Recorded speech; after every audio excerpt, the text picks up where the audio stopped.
Hello les amis, comment ça va aujourd'hui? Comment ça va tout le monde? Est-ce qu'on est chaud? Est-ce qu'on a du monde dans le chat aujourd'hui ou pas? Aujourd'hui on va parler tranquillement.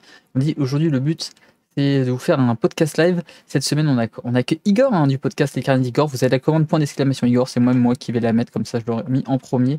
Pour vous lancer tout ça, pour nous parler qui nous parle d'histoire, un parti d'histoire qui nous parle du patrimoine, qui nous parle de l'histoire de France. Donc vous avez l'épisode disponible en replay sur YouTube, sur l'amour courtois. Du coup, comment on aimait au Moyen-Âge, comment on aime au Moyen-Âge, qu'est-ce qu'étaient les troubadours, avec Diego Cantu qui est doctorant du coup en littérature, littérature romane, qui nous a fait l'honneur d'être présent pour le premier épisode de cette saison 2. Aujourd'hui, on accueille notre ami Igor pour le 7e épisode de ce podcast-là, le 7e épisode de la saison 2. Alors on va aller voir comment va Igor, comment il va notre ami Igor aujourd'hui. On va le voir maintenant qu'on a fini la présentation. Ça va bien? Merci pour l'invitation. Mais de rien, merci à toi. On va t'afficher sur l'écran, comme ça les gens pourront te voir. On va te mettre bien, on va te cadrer dans l'écran, je vais te recentrer, voilà. Igor est recentré sur l'écran, il est présent notre ami. Parfait. Et ben, bonsoir. Rebonsoir. Moi, je t'ai déjà vu, mais pour les auditeurs, oui, pour ceux qui nous écouteront en podcast, en YouTube et qui seront sur Twitch, comment ça va? Eh ben, ça va bien. Je suis content d'être là. Je suis content de parler de sujets qui me passionnent. Donc, voilà, j'ai hâte de cette discussion. Et ben, moi aussi, nous aussi, on est chaud pour cette discussion. Je faisais la présentation justement que tu étais le 7e invité de cette saison 2 de podcast du Flow de l'Histoire, saison 2 qui commence avec ta venue en replay aujourd'hui. Les premiers replays étaient disponibles maintenant en version YouTube et podcast sur toutes les plateformes, pour les oreilles, pour les marins, pour les navigateurs. Ceux qui veulent aller sur Spotify, sur Deezer, Apple Podcast, YouTube, vous avez le premier épisode qu'on avait fait avec le doctorant Diego Cantu, doctorant en philologie et en philologie de langue romane. On avait parlé de l'amour courtois, comment on aime au Moyen-Âge, qu'est-ce qu'un troubadour. Sujet assez important. J'ai réécouté un petit peu l'épisode ce matin et j'ai dit, c'est vrai qu'on avait dit pas mal de choses intéressantes. Les doctorants ont toujours des choses intéressantes à nous dire sur des sujets qui leur touchent à cœur. Et c'était le cas de le dire pour ce sujet. Donc voilà, comme je disais, vous avez la commande point d'exclamation Igor si vous voulez retrouver Igor sur les ondes, avec nous a mis vous allez tomber sur son site internet parce que Igor nous fait un podcast qui parle d'histoire. Exactement, d'histoire et de patrimoine. D'histoire et de patrimoine, et ici on aime bien les patrimoines parce que l'épisode 2 qui arrive la semaine prochaine va parler justement de comment protéger le patrimoine mercredi prochain pour ceux qui veulent. Voilà, donc on fait toujours du lien, et la semaine prochaine on va accueillir quelqu'un pour nous parler de Napoléon Ier, la vision politique de Napoléon Ier, pour toujours faire un parallèle avec nos invités précédents. Donc rendez-vous mercredi prochain pour ceux qui veulent, pour parler de Napoléon, l'autre Napoléon. Plus connu, on va dire, presque. Enfin, voilà, qui est peut-être plus connu, plus décrié. Napoléon Ier est peut-être plus décrié aussi, mais plus connu quand même par la majorité des gens quand même. Je pense que Napoléon III, justement, c'est pour ça que, on va en parler, mais c'est pour ça que le Second Empire est intéressant à analyser, c'est qu'il y a beaucoup de personnes qui ne connaissent pas vraiment ce que c'est et les impacts que ça a encore sur notre vie aujourd'hui, quoi. Ouais, exactement. C'est pour ça que j'étais très content de ta rencontre et du coup de voir que tu étais un passionné du coup du Second Empire, parce que c'est un sujet que je voulais traiter depuis un moment, parce que je sais que c'est un sujet qui est méconnu. On l'a fait en live, on a fait 2 lives justement sur l'époque victorienne, un pour parler de la reine Victoria, un pour parler de Napoléon III, et c'est vrai que des gens se sont rendus compte qu'effectivement, Victoria, on la connaît bien, les gens connaissent bien la reine Victoria en général, mais c'est vrai qu'en France, Napoléon III, on a un peu, ne serait-ce qu'à l'école, en fait, moi j'ai pas souvenir d'en avoir vraiment entendu parler, j'ai pas souvenir qu'on ait traité ça, et voilà. Non, exactement. Mais avant de commencer quand même, pour faire les choses dans l'ordre, on va te présenter un petit peu Igor du coup. Donc Igor, notre ami, travaille du coup dans une société de création de mode en tant que...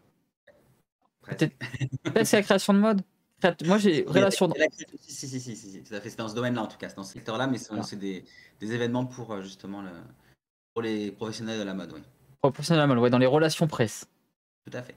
On est bon, et du coup moi ce que j'aimais bien que tu m'as raconté du coup en avant podcast dans ta bio, c'est que tu nous disais que du coup ton intérêt pour le patrimoine ça remontait à ton enfance.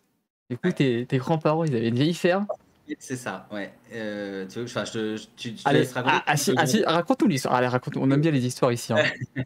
Non, en fait, oui, mais bah, j'ai toujours habité dans des vieilles maisons, donc j'ai toujours été entouré de vieilles pierres, mais mes grands-parents avaient une ferme, une vieille ferme. Mon grand-père était né dans cette ferme en 1915, autant te dire que ça remonte à il y a longtemps. Et donc, il me racontait un peu de ces histoires, et surtout, on me racontait que cette ferme, elle était construite avec les pierres d'un château qui avait été détruit à la Révolution, qui était à côté. Donc, autant te dire que moi, qui avait déjà à l'époque envie d'habiter dans un château, j'étais complètement émerveillé. En plus, on m'a raconté qu'il y avait au bout de en dessous de la cave un chemin, comment, un passage secret qui conduisait à un nouveau château. Enfin bref, tout ça, ça m'a bien, ça a bien monté et fait travailler mon imaginaire. Et du coup, j'ai commencé à vouloir en savoir plus sur cette histoire, etc. Et ensuite, après, bon, évidemment, plus classique, j'ai fait pas mal de visites avec mes grands-parents, justement, avec mes parents de château. À 8 ans, j'avais déjà envie j'avais dit, je vivrai dans un château plus tard. Pour l'instant, j'en suis loin. J'ai un petit château à Paris, donc on n'est pas sur. Voilà. Mais peut-être qu'un jour, qui sait. Donc oui, ça remonte à ça, et ça remonte aussi, évidemment, mes parents, pour le coup, on habitait dans une vieille maison du 18e, et pareil, avec les parquets qui craquent, avec des tas de recoins, avec une vieille cave, etc. Enfin, moi, j'avais toujours l'impression qu'il y avait un trésor caché quelque part, qu'il y avait une histoire derrière, et il y avait certainement des histoires, j'ai jamais trouvé le Ouais. trésor, mais tout ça, ça m'a aidé Enfin, ça m'a aidé, ça m'a accompagné en tout cas dans cette quête de plus de connaissances sur le patrimoine, etc., quoi. Intéressant d'ailleurs, là tu parles du parquet qui craque, il y a un excellent livre sur ce genre de choses qui s'appelle Le Chant du Rossignol, qui est Ah un oui, livre, je sais pas si tu connais un petit peu sur l'histoire du Japon, qui ouais. est très, très intéressant sur ces histoires de parquet, Chant du Rossignol, parce que c'est le bruit que fait le parquet, justement quand il craque dans l'histoire. Enfin, je vous en dis pas plus, mais voilà, si vous voulez en savoir plus, si vous êtes passionné du Japon, Le Chant du Rossignol, très, très, très, très bon livre. C'est de la fiction, mais le monde imaginé se rapproche à beaucoup, beaucoup, beaucoup du Japon de l'époque féodale, parce que l'auteur a fait énormément de recherches. Il est allé au Japon, il est allé voir des historiens pour recréer un univers fictif, mais cohérent. Donc, tous les univers, il a inversé la carte du Japon, par exemple, donc il a retourné en eux pour pas que ça soit la carte imaginée, qu'on fasse pas de rapprochement avec les personnages, mais tous les personnages ont des pendants réels qui ont existé. Donc, très intéressant pour s'immerger dans l'univers du Japon. Et puis, l'ambiance nous fait croire qu'on est vraiment dans le Japon. Et tu peux le lire si tu connais pas bien l'histoire du Japon Oui, tu peux le lire. C'est un livre qui est très, très immersif, très simple, hein. C'est vraiment un livre plutôt adolescent, qui se très bien quand moi je l'ai lu quand j'étais beaucoup plus jeune et D'accord.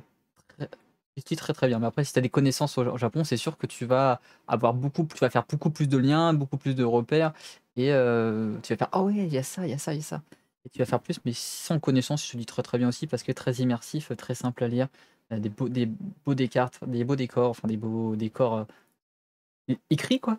Ouais, On se retrouve vraiment en plein cœur du Japon.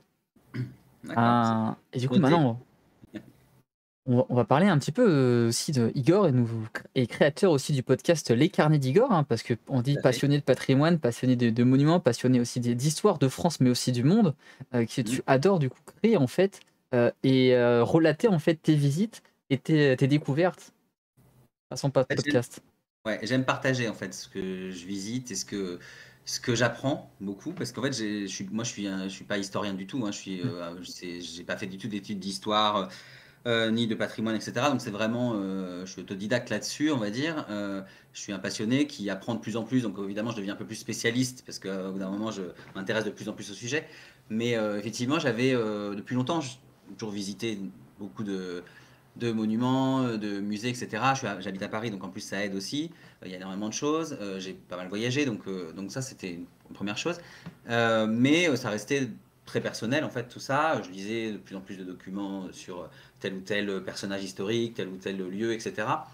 Tel ou tel fait aussi historique. Et arrive le Covid et je me dis c'est quand même j'ai du temps, j'ai plein de visites que j'ai fait, j'aime beaucoup écrire aussi, donc j'avais envie de faire ça, d'écrire, de raconter, j'avais envie de le parler aussi parce que euh, je trouve qu'une visite, ça se ressent, une visite de patrimoine, une visite donc du coup j'avais envie de partager ça et je me suis dit, en plus en sondant un peu mes amis, je me rends bien compte qu'il y a plein de choses qu'ils connaissent pas parce qu'ils s'y intéressent pas ou parce qu'on ne les a pas intéressés aux différents sujets. Et je trouvais ça dommage parce qu'il y a quand même des pendants de notre histoire, même ne serait-ce que des anecdotes historiques même, ou des événements peut-être plus ponctuels et peut-être moins connus en tout cas, mais qui ont une importance dans notre histoire. Et je trouve ça dommage toujours qu'on ait en tête l'histoire qu'on nous a appris à l'école, c'est-à-dire un peu très chronologique, très linéaire, un peu tout blanc ou tout noir. Ce qui était avant la Révolution, c'est moche, ce qui est après, c'est beau. Enfin, un peu, je caricature, mais c'est un peu ça. Et je trouvais ça dommage parce que justement, au fur et à mesure que je creusais, je me rendais compte qu'il y avait de l'intérêt dans pas mal d'époques de notre histoire et même des époques auxquelles j'avais pas forcément envie pour lesquelles j'avais pas forcément d'attrait. Donc voilà, et je me suis dit, bon bah je vais raconter ça quand même parce que dans mes visites j'apprends des choses, je fais des visites guidées parfois avec des guides qui m'ont appris des anecdotes, etc. Donc je me suis dit c'est intéressant ça que les gens le sachent, donc je me suis dit je vais le raconter sous forme de podcast, donc soit des podcasts un peu plus longs où je raconte ma visite avec mon œil à moi on va dire de non-expert en fait, plus de passionné, et puis des anecdotes plus qui m'ont moi marqué, qui peuvent avoir marqué aussi notre histoire et que je trouve dommage que les gens ne connaissent pas forcément quoi. Donc voilà, donc j'ai lancé les carnets d'Igor. C'est au départ un podcast et un blog, et puis aussi ensuite un compte Instagram, et puis plus tard une chaîne YouTube, etc. Et voilà, et j'ai lancé ça il y a un peu plus il y a 2 ans. Ouais, à peu près, à peu près au niveau du Covid, du coup, avant la pandémie? Ouais, voilà, Ouais, en fait, si tu veux, j'ai commencé à écrire des choses pendant le Covid. Bon, on pouvait pas trop sortir, donc ouais. voilà. Mais après, ce qui a été un peu le truc plutôt sympa de la période Covid, c'est que quand tout a réouvert, mais qu'il n'y avait Mmh. aucun touriste, etc., en fait, tu avais les lieux pour toi tout seul. Oui. C'était juste génial. J'ai pris mon abonnement à Versailles, au Monument des Nationaux, au Louvre, enfin tout ça, parce que d'un seul coup, je pouvais. En plus, j'avais des jours off où j'avais pas mal de chômage partiel, bref. Donc, je pouvais aller visiter des trucs à des moments où il y avait personne. C'était juste super. Et voilà. Et du coup, je me suis dit, bah, j'ai emmagasiné beaucoup de choses et j'ai commencé à le partager. Et puis, ça a plu. Donc bah, j'ai continué. Et puis, moi, ça me plaît aussi. Donc, voilà.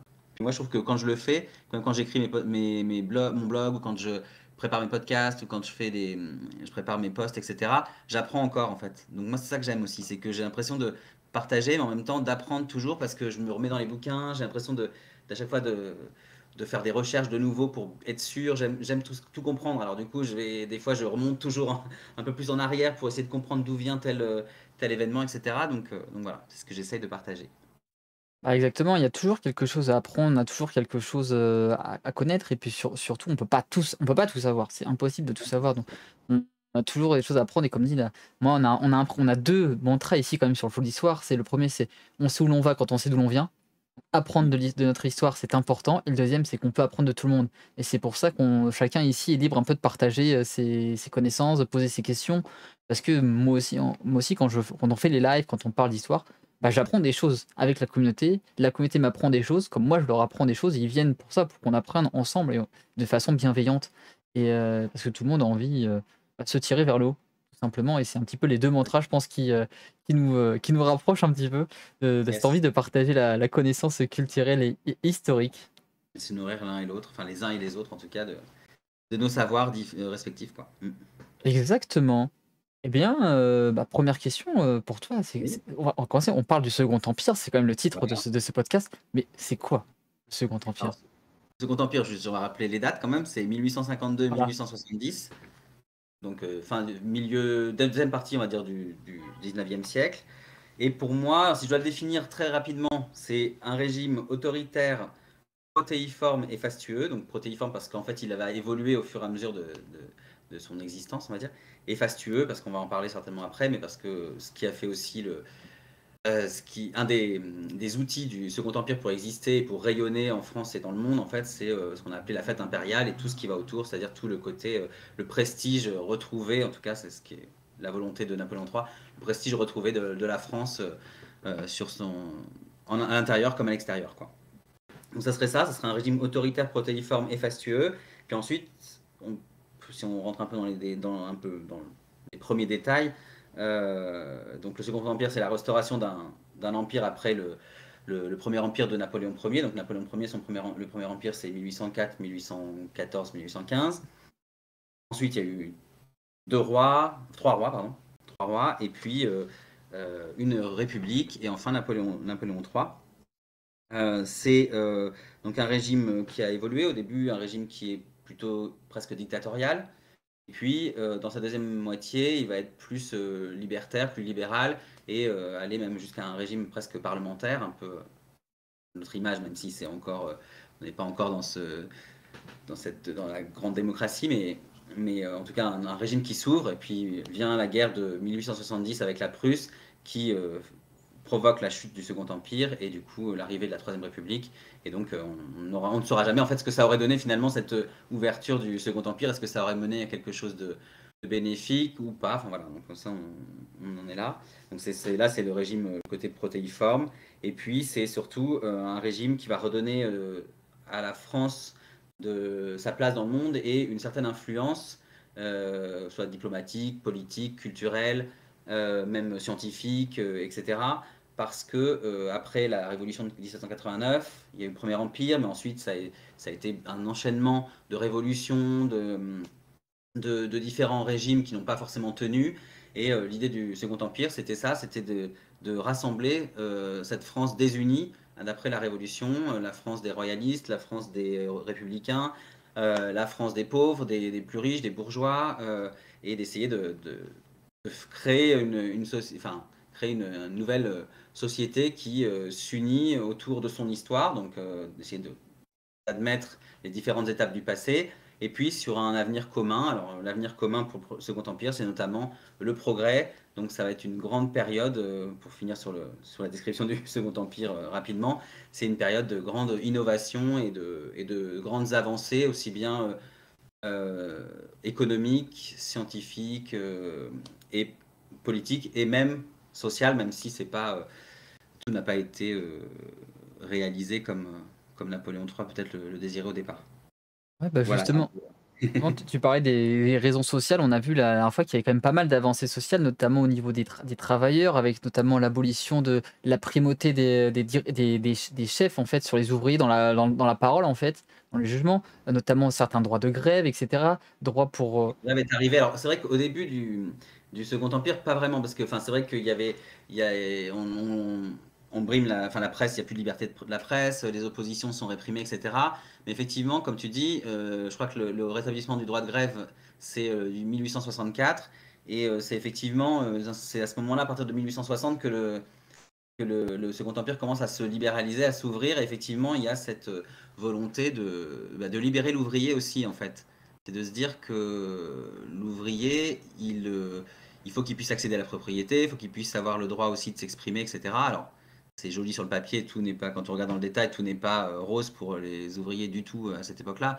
Mais disons que ça va être la création de maisons ouvrières. Donc les maisons ouvrières, ça peut se critiquer maintenant parce qu'avec du recul, on voit que c'était sur des zones industrielles comme dans le nord notamment, de créer des grandes zones pavillonnaires enfin, vas-y, pavillonnaires, résidentielles pour les ouvriers. Mais en même temps, à l'époque, ce qui était nouveau, c'est que ça permettait à l'ouvrier d'avoir une maison, d'avoir un logement décent, salubre, etc. Donc en fait, faut remettre dans le contexte de l'époque aussi. Et donc ça, ce sont des choses qui ont été mises en place. C'est la visite médicale gratuite. Quand je réfléchis pour le monde ouvrier, c'est le droit de grève, donc comme on le disait. Enfin voilà, il y a quand même socialement quelques avancées comme ça. Après, plus généralement dans la société, c'est la création des soupes populaires, c'est la création même au niveau de l'éducation, l'école primaire gratuite et alors laïque, pas encore tout de suite, mais c'était en devenir. Mais disons que le Second Empire s'est arrêté, donc on ne sait pas si ça aurait été jusqu'au bout, mais pareil. Voilà, donc il y a énormément de points, je ne vais pas tous les citer comme ça, mais enfin, sauf si. Mais on pourrait, du coup, salut le schizophrène, j'espère que tu vas bien. Ouais, on avait justement, on parlait le schizo de la dernière fois des aspects sociaux de Napoléon III. On était aspect justement qu'il y a eu quelques apports. Et ce qui qui est intéressant, c'est que tu dis qu'il a essayé de regrouper en fait les différentes catégories sociales. Et comment il a réussi à faire ce mix qui est assez compliqué à faire en fait, de réunir à la fois la bourgeoisie, les ouvriers, les élites intellectuelles. il a Euh, pu. Bon, alors ça dépend des moments. Disons que ça a été dit. Je pense que sur les ouvriers, en fait, c'est ce qui a un peu. Enfin, sur la fin du régime, il avait perdu cette partie-là parce que le socialisme était quand même beaucoup plus présent en Europe et voilà, et les nouvelles idées se répandaient beaucoup plus, et finalement la récession commençait à arriver aussi, donc quelque part plus de pauvreté, plus de précarité, plus de révolte aussi, donc on ne sait pas comment ça aurait évolué finalement, et je pense qu'il a pas été il a pas été jusqu'au bout pour se rallier complètement les masses plus populaires, on va dire. En revanche, il y avait le soutien, si on reste sur les- comment dire, la population plus pauvre de l'époque, il avait le soutien de l'agriculture, parce que c'était quand même plus de 50% à l'époque, 60% je crois, 52%, je sais plus, enfin, dans ces eaux-là, de la population qui était agricole, et il les a quand même plutôt pas mal soutenus, avec notamment tout le développement des transports. Ça, c'est un autre gros point du Second Empire, mais ça a permis aussi de développer des régions agricoles spécialisées dans certains types de produits, des produits qui pouvaient s'exporter plus facilement à l'intérieur du pays, etc. Donc ça, il avait ce soutien-là qui était quand même important. Et sinon, après, c'est toute l'élite. Ce qu'il a réussi à faire surtout, c'est de rassembler finalement cette élite qui se, comment dire, qui se battait un peu pour prendre le pouvoir depuis la Révolution, quoi. C'est-à-dire qu'il y avait l'élite d'Ancien Régime qui était encore là quand même, il y avait encore des restes. L'élite bonapartiste du Premier Empire, donc cette aristocratie d'Empire. Ensuite, le retour de rois d'Ancien Régime, on va dire, donc Louis XVIII et Charles X, les frères de Louis XVI, donc après Napoléon Ier. Donc ça, c'est pareil, on revient à une espèce de mise en avant de l'aristocratie d'Ancien Régime. Puis ensuite, on passe, une révolution arrive, on passe à Louis-Philippe qui, lui, se crée aussi une certaine bourgeoisie, une élite bourgeoise et aristocratique. Donc en fait, il a réussi, Napoléon III, pour le coup, à intégrer toutes ces élites ensemble, jusqu'aux élites intellectuelles, ce qui fait qu'il a été soutenu dès le départ par ces gens qui sont quand même des décisionnaires, et qui sont aussi ceux qui peuvent financer aussi une croissance, qui peuvent aussi suivre et financer un parti politique, quoi. Donc je pense que c'est ça qu'il a réussi à faire, en fait. C'est d'unifier, en tout cas pendant un temps, réussir à unifier ces gens-là. Après, il n'a peut-être pas forcément réussi au final à intégrer les gens qui étaient plutôt républicains à son projet, puisque forcément, dès qu'on rétablit un empire, on n'est plus du tout sur un modèle de république, quoi. Donc forcément, il y a des contestations, mais disons que je pense que c'est ce qu'il a réussi à faire. Ouais, Voilà. c'est ça. Du coup, bon, j'avais une question pour toi. On a une petite blague aussi, c'est que il a mis en place les resto du cœur impériaux. Mais Un peu, ouais, bon, oui, bon. c'est ça. Et Il a contribué à ce qu'il y ait beaucoup d'œuvres de charité qui puissent se développer. Après, le problème, c'est que ça ne fait pas tout, quoi. Il aurait fallu. ouais. Puis de toute façon, on nous dit l'Empire, c'est pas très républicain comme principe, hein. Non, c'est sûr. C'est pas très républicain. Et du coup, justement, tu dis qu'il avait réussi quand même à mettre en place quelque chose, même si ça convenait pas à tout le monde. Mais est-ce qu'à la base, il y a eu un besoin? Comment ça s'est créé en fait, ce Second Empire? Est-ce que il y a un point de déclenchement qui a fait qu'il y avait eu ce besoin Alors, de mettre ce système en place? ouais. Alors déjà, il y a un truc, c'est que nous, ça nous surprend toujours de se dire que les gens étaient contents qu'il y ait, enfin, en tout cas, étaient pour un empire, un empereur, un roi, etc. Mais enfin, il faut savoir quand même que au moment où le Second Empire arrive, finalement, il y a eu très peu de moments républicains en France encore. Enfin, les gens, la population est habituée à enchaîner tout l'Ancien Régime, donc plus de 1000 ans de monarchie, plus ensuite des successions d'empires et de monarques. Donc finalement, ce qui nous paraît surprenant, nous, finalement, pour l'époque, ne l'est pas. Enfin, donc ça, c'est le premier point. Donc c'est peut-être moins difficile à l'époque enfin, c'est sûrement moins difficile à l'époque de remettre un empire que maintenant, évidemment, enfin, je vois pas comment on pourrait faire. Donc ça, c'est le premier point. Ensuite, comment il a fait, Napoléon, Louis-Napoléon Bonaparte, donc le futur Napoléon III, il est passé par les urnes, en fait, lui, au départ. C'est-à-dire que il a été donc élevé en France au départ. Il est né en France, en tout cas sous le Premier Empire. Le Premier Empire chute, donc là il s'exile avec sa mère. Toujours il est bercé par le souvenir napoléonien, donc voilà, on lui dit la grandeur, qu'un jour c'est lui qui prendra la succession, puisque c'est lui le successeur finalement de Napoléon Ier, après que son fils soit mort, et puis les différents oncles, voilà. et quand Louis-Philippe On nous demande, il s'est bien exilé en Angleterre. en Question qui nous est Angleterre. posée. Alors d'abord il a vécu en Suisse avec sa mère, il a été élevé là-bas, et ensuite il est revenu, il me semble qu'il est revenu en France, mais qu'après il il s'est exilé en Angleterre un peu plus tard, quand il a été rechassé en gros quoi.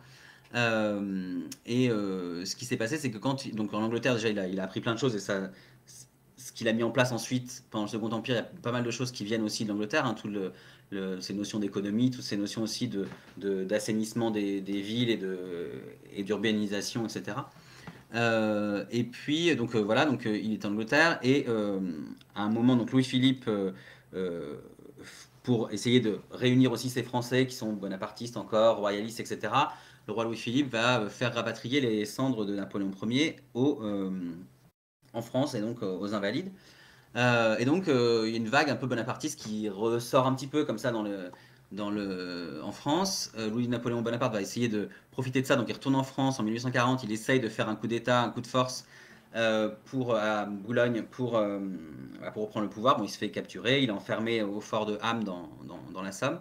Il arrive à s'évader, et donc là, il repart en Angleterre, s'exiler. Et quand Louis-Philippe tombe, lui, il peut revenir du coup. Il revient en France, et là, donc il y a une deuxième république qui a été proclamée, et il va se présenter comme député en fait. Il a un nom quand même qui marche encore, hein, Bonaparte, à cette époque-là, ça marche encore en France quand même, hein. Ça a il y a une aura, la légende de Napoléon Ier est encore bien présente, donc c'est pas, il n'arrive pas comme ça, comme un cheveu sur la soupe non plus. Et, euh, et donc voilà, et donc il arrive à se faire élire député, et là il va profiter du fait que le gouvernement, les différents courants politiques sont assez instables, les républicains qui arrivent au pouvoir vont réprimer certaines révoltes, donc ça va créer un sentiment anti-républicain aussi au sein du peuple. Enfin, il va un peu jouer sur tous les fronts, et il va finir par se présenter comme président de la République en décembre 48, et il va être élu. Et là encore, pendant sa présidence, il va jouer un peu, il va être à la fois soutenu par le Parti de l'Ordre, qui est le parti plutôt retour à la morale chrétienne, censure de la presse, etc. Mais en même temps, il va prôner la propriété pour tous, donc il va s'attirer les sympathies du monde plutôt ouvrier. Enfin, et du coup, il va réussir comme ça à se, à se créer une image plutôt rassembleuse face à des députés qui ne sont pas forcément toujours hyper, hyper bien vus, des politiques qui sont parfois mal vus, et au final, il va vouloir se représenter. Sauf qu'en fait, il n'a pas le droit de se représenter. À l'époque, on peut faire qu'un mandat quand on est président. Il suggère de changer la constitution, on ne veut pas. Donc, ce qui se passe, eh bien, il se rend compte que le seul moyen qu'il a, c'est de passer par un coup d'État. Donc ce qu'il fait, c'est qu'il nomme dans aux bons emplacements des armées, etc., des proches.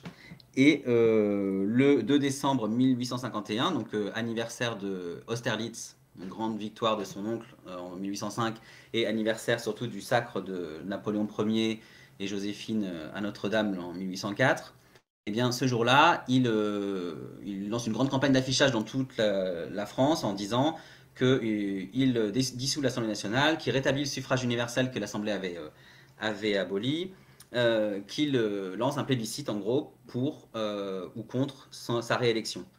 Évidemment, il ressort vainqueur de ce plébiscite, sans vraiment gros coup de... Là où il a réussi un peu, c'est qu'il n'y a pas eu trop de... Il n'y a pas vraiment eu de bain de sang, quoi. C'est pas un coup d'État dans le sang, en fait. Donc c'est là aussi où son image, elle n'est pas encore trop altérée à ce moment-là. Mm. Parce qu'il arrive à le faire un peu plus subtilement en mettant les gens les uns contre les autres, mais lui en ressortant un peu.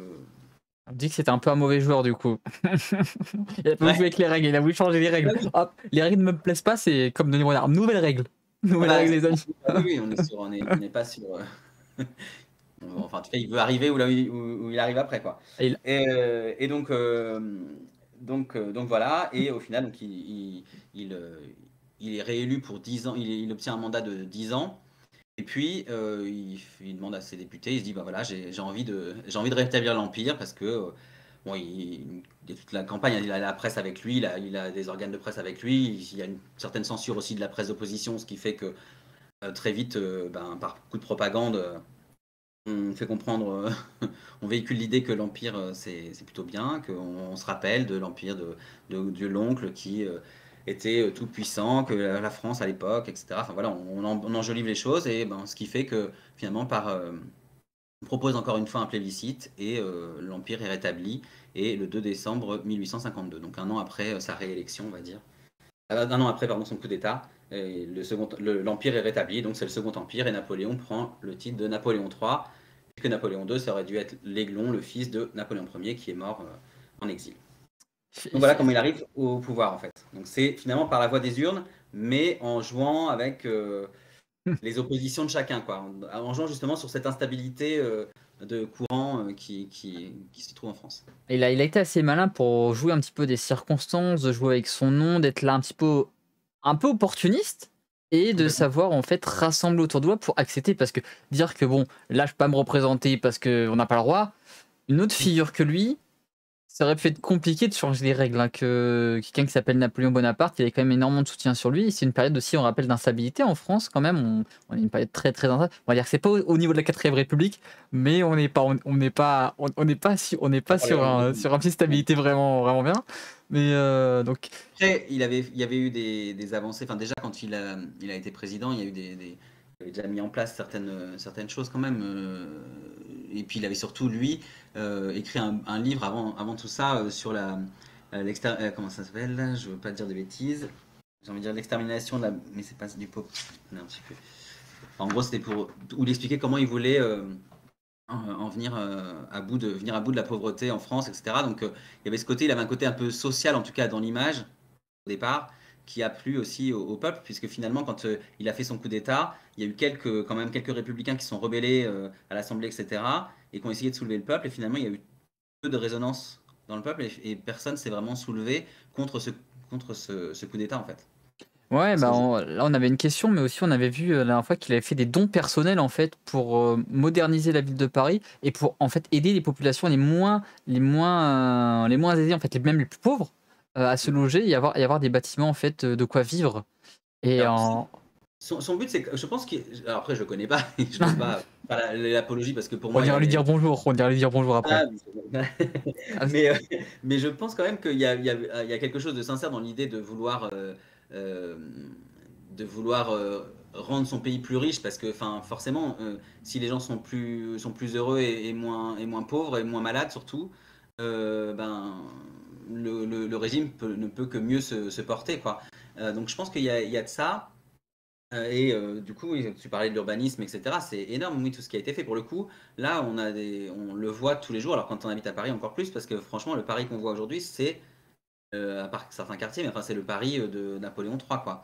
Et on dit Haussmann, mais en fait, c'est Napoléon III qui, déjà dans sa cellule au fort de Ham, dessinait les plans de ce qu'il voulait, les rues qu'il voulait abattre, les rues qu'il voulait agrandir, etc. Enfin, tout était déjà prêt. Il a montré ça à Haussmann et Haussmann a exécuté. Mais enfin, il avait donc quand même toute cette idée, parce qu'il avait vécu en Angleterre, justement, il avait vu Londres, il avait vu cette ville qui s'était, alors il y a plus longtemps que ça, mais qui avait été complètement détruite par un incendie il y a plusieurs siècles auparavant. Et il avait vu comment ça a été rebâti pour justement faire une ville plus sûre quelque part, donc, et plus salubre surtout. Donc c'est ce qu'il a fait. Et ça. c'est vrai que du coup, là pour le coup, on voit encore ça aujourd'hui, quoi. Et ça, il l'a apporté. Et ça a eu de conséquences. C'est-à-dire que effectivement, il y a eu des logements, mais peut-être mieux pour certaines populations. Mais en même temps, pardon, ça a embourgeoisé aussi Paris, par exemple. Exactement, ouais. Donc, il y a toujours il y a toujours deux côtés, quoi. Ouais. C'est-à-dire c'est comme faire on parle de Haussmann, des grandes avenues. C'est effectivement c'est moins de risques d'incendie, c'est moins peut-être de populations qui se croisent, donc peut-être moins de maladies, etc. Mais c'est aussi un moyen d'éviter les barricades. C'est aussi un moyen où tu peux envoyer la cavalerie comme tu veux dans les grandes avenues plus facilement pour réprimer les oppositions. Enfin, voilà. Donc c'est toujours à chaque fois un peu, il y a le beau, puis il y a le. Et on avait une question du coup sur le coup d'État, en fait, sur la naissance du Second Empire. On disait, est-ce que la motivation de Napoléon de lancer le Second Empire, est-ce qu'elle s'est fait dans le secret? Il y a des suspicions en fait de ce Second Empire. Dans le secret, pas vraiment, dans le sens où il en parle et il demande à l'Assemblée. En fait, il fait voter à l'Assemblée. Il demande, il dit moi, sais pas le détail de tout ce qu'ils se sont dit, mais en gros, il leur dit: «J'ai envie de rétablir l'Empire et est-ce que vous êtes d'accord?» Ils disent: «OK» et c'est là qu'on lance le plébiscite. Donc en fait, il l'a pas vraiment fait dans le secret. Là où c'était secret, c'est que quand il a été élu président, enfin, il n'avait pas du tout expliqué qu'il allait faire ça, c'est sûr. Parce que ça a été d'ailleurs, quand vous avez un Victor Hugo qui l'a soutenu au départ en républicain, qui l'a soutenu pour son élection en 1848, et qui ensuite, au moment du coup d'État, a essayé de justement, avec d'autres, d'emmener avec lui la population. Ça n'a pas réussi. Il a été en exil ensuite pendant une grande partie de sa vie à cause de ça. Donc c'est pour dire qu'effectivement, je pense qu'il y a les gens, les premiers partisans ont peut-être été certains déçus parce que c'était censé être républicain au départ. On dit il nous a fait une Palpatine. Il nous fait une Palpatine. On pourrait y faire quelques comparaisons, mais et en fait, du coup, ça a changé quoi, ce Second Empire quand on passe de la République, du coup, au Second Empire? Est-ce qu'il y a eu des changements immédiats? Ça a fait une énorme différence dans le système français? Et à quel niveau Au niveau parce que là, on était dans une république, il fait un coup d'État et il pouvait pas se représenter en tant la que République, président? il avait déjà, quand il a fait son coup d'État, il était encore président, et il a changé la Constitution. En fait, il a rédigé une nouvelle Constitution dans laquelle, en gros, il y avait trois chambres, on va dire.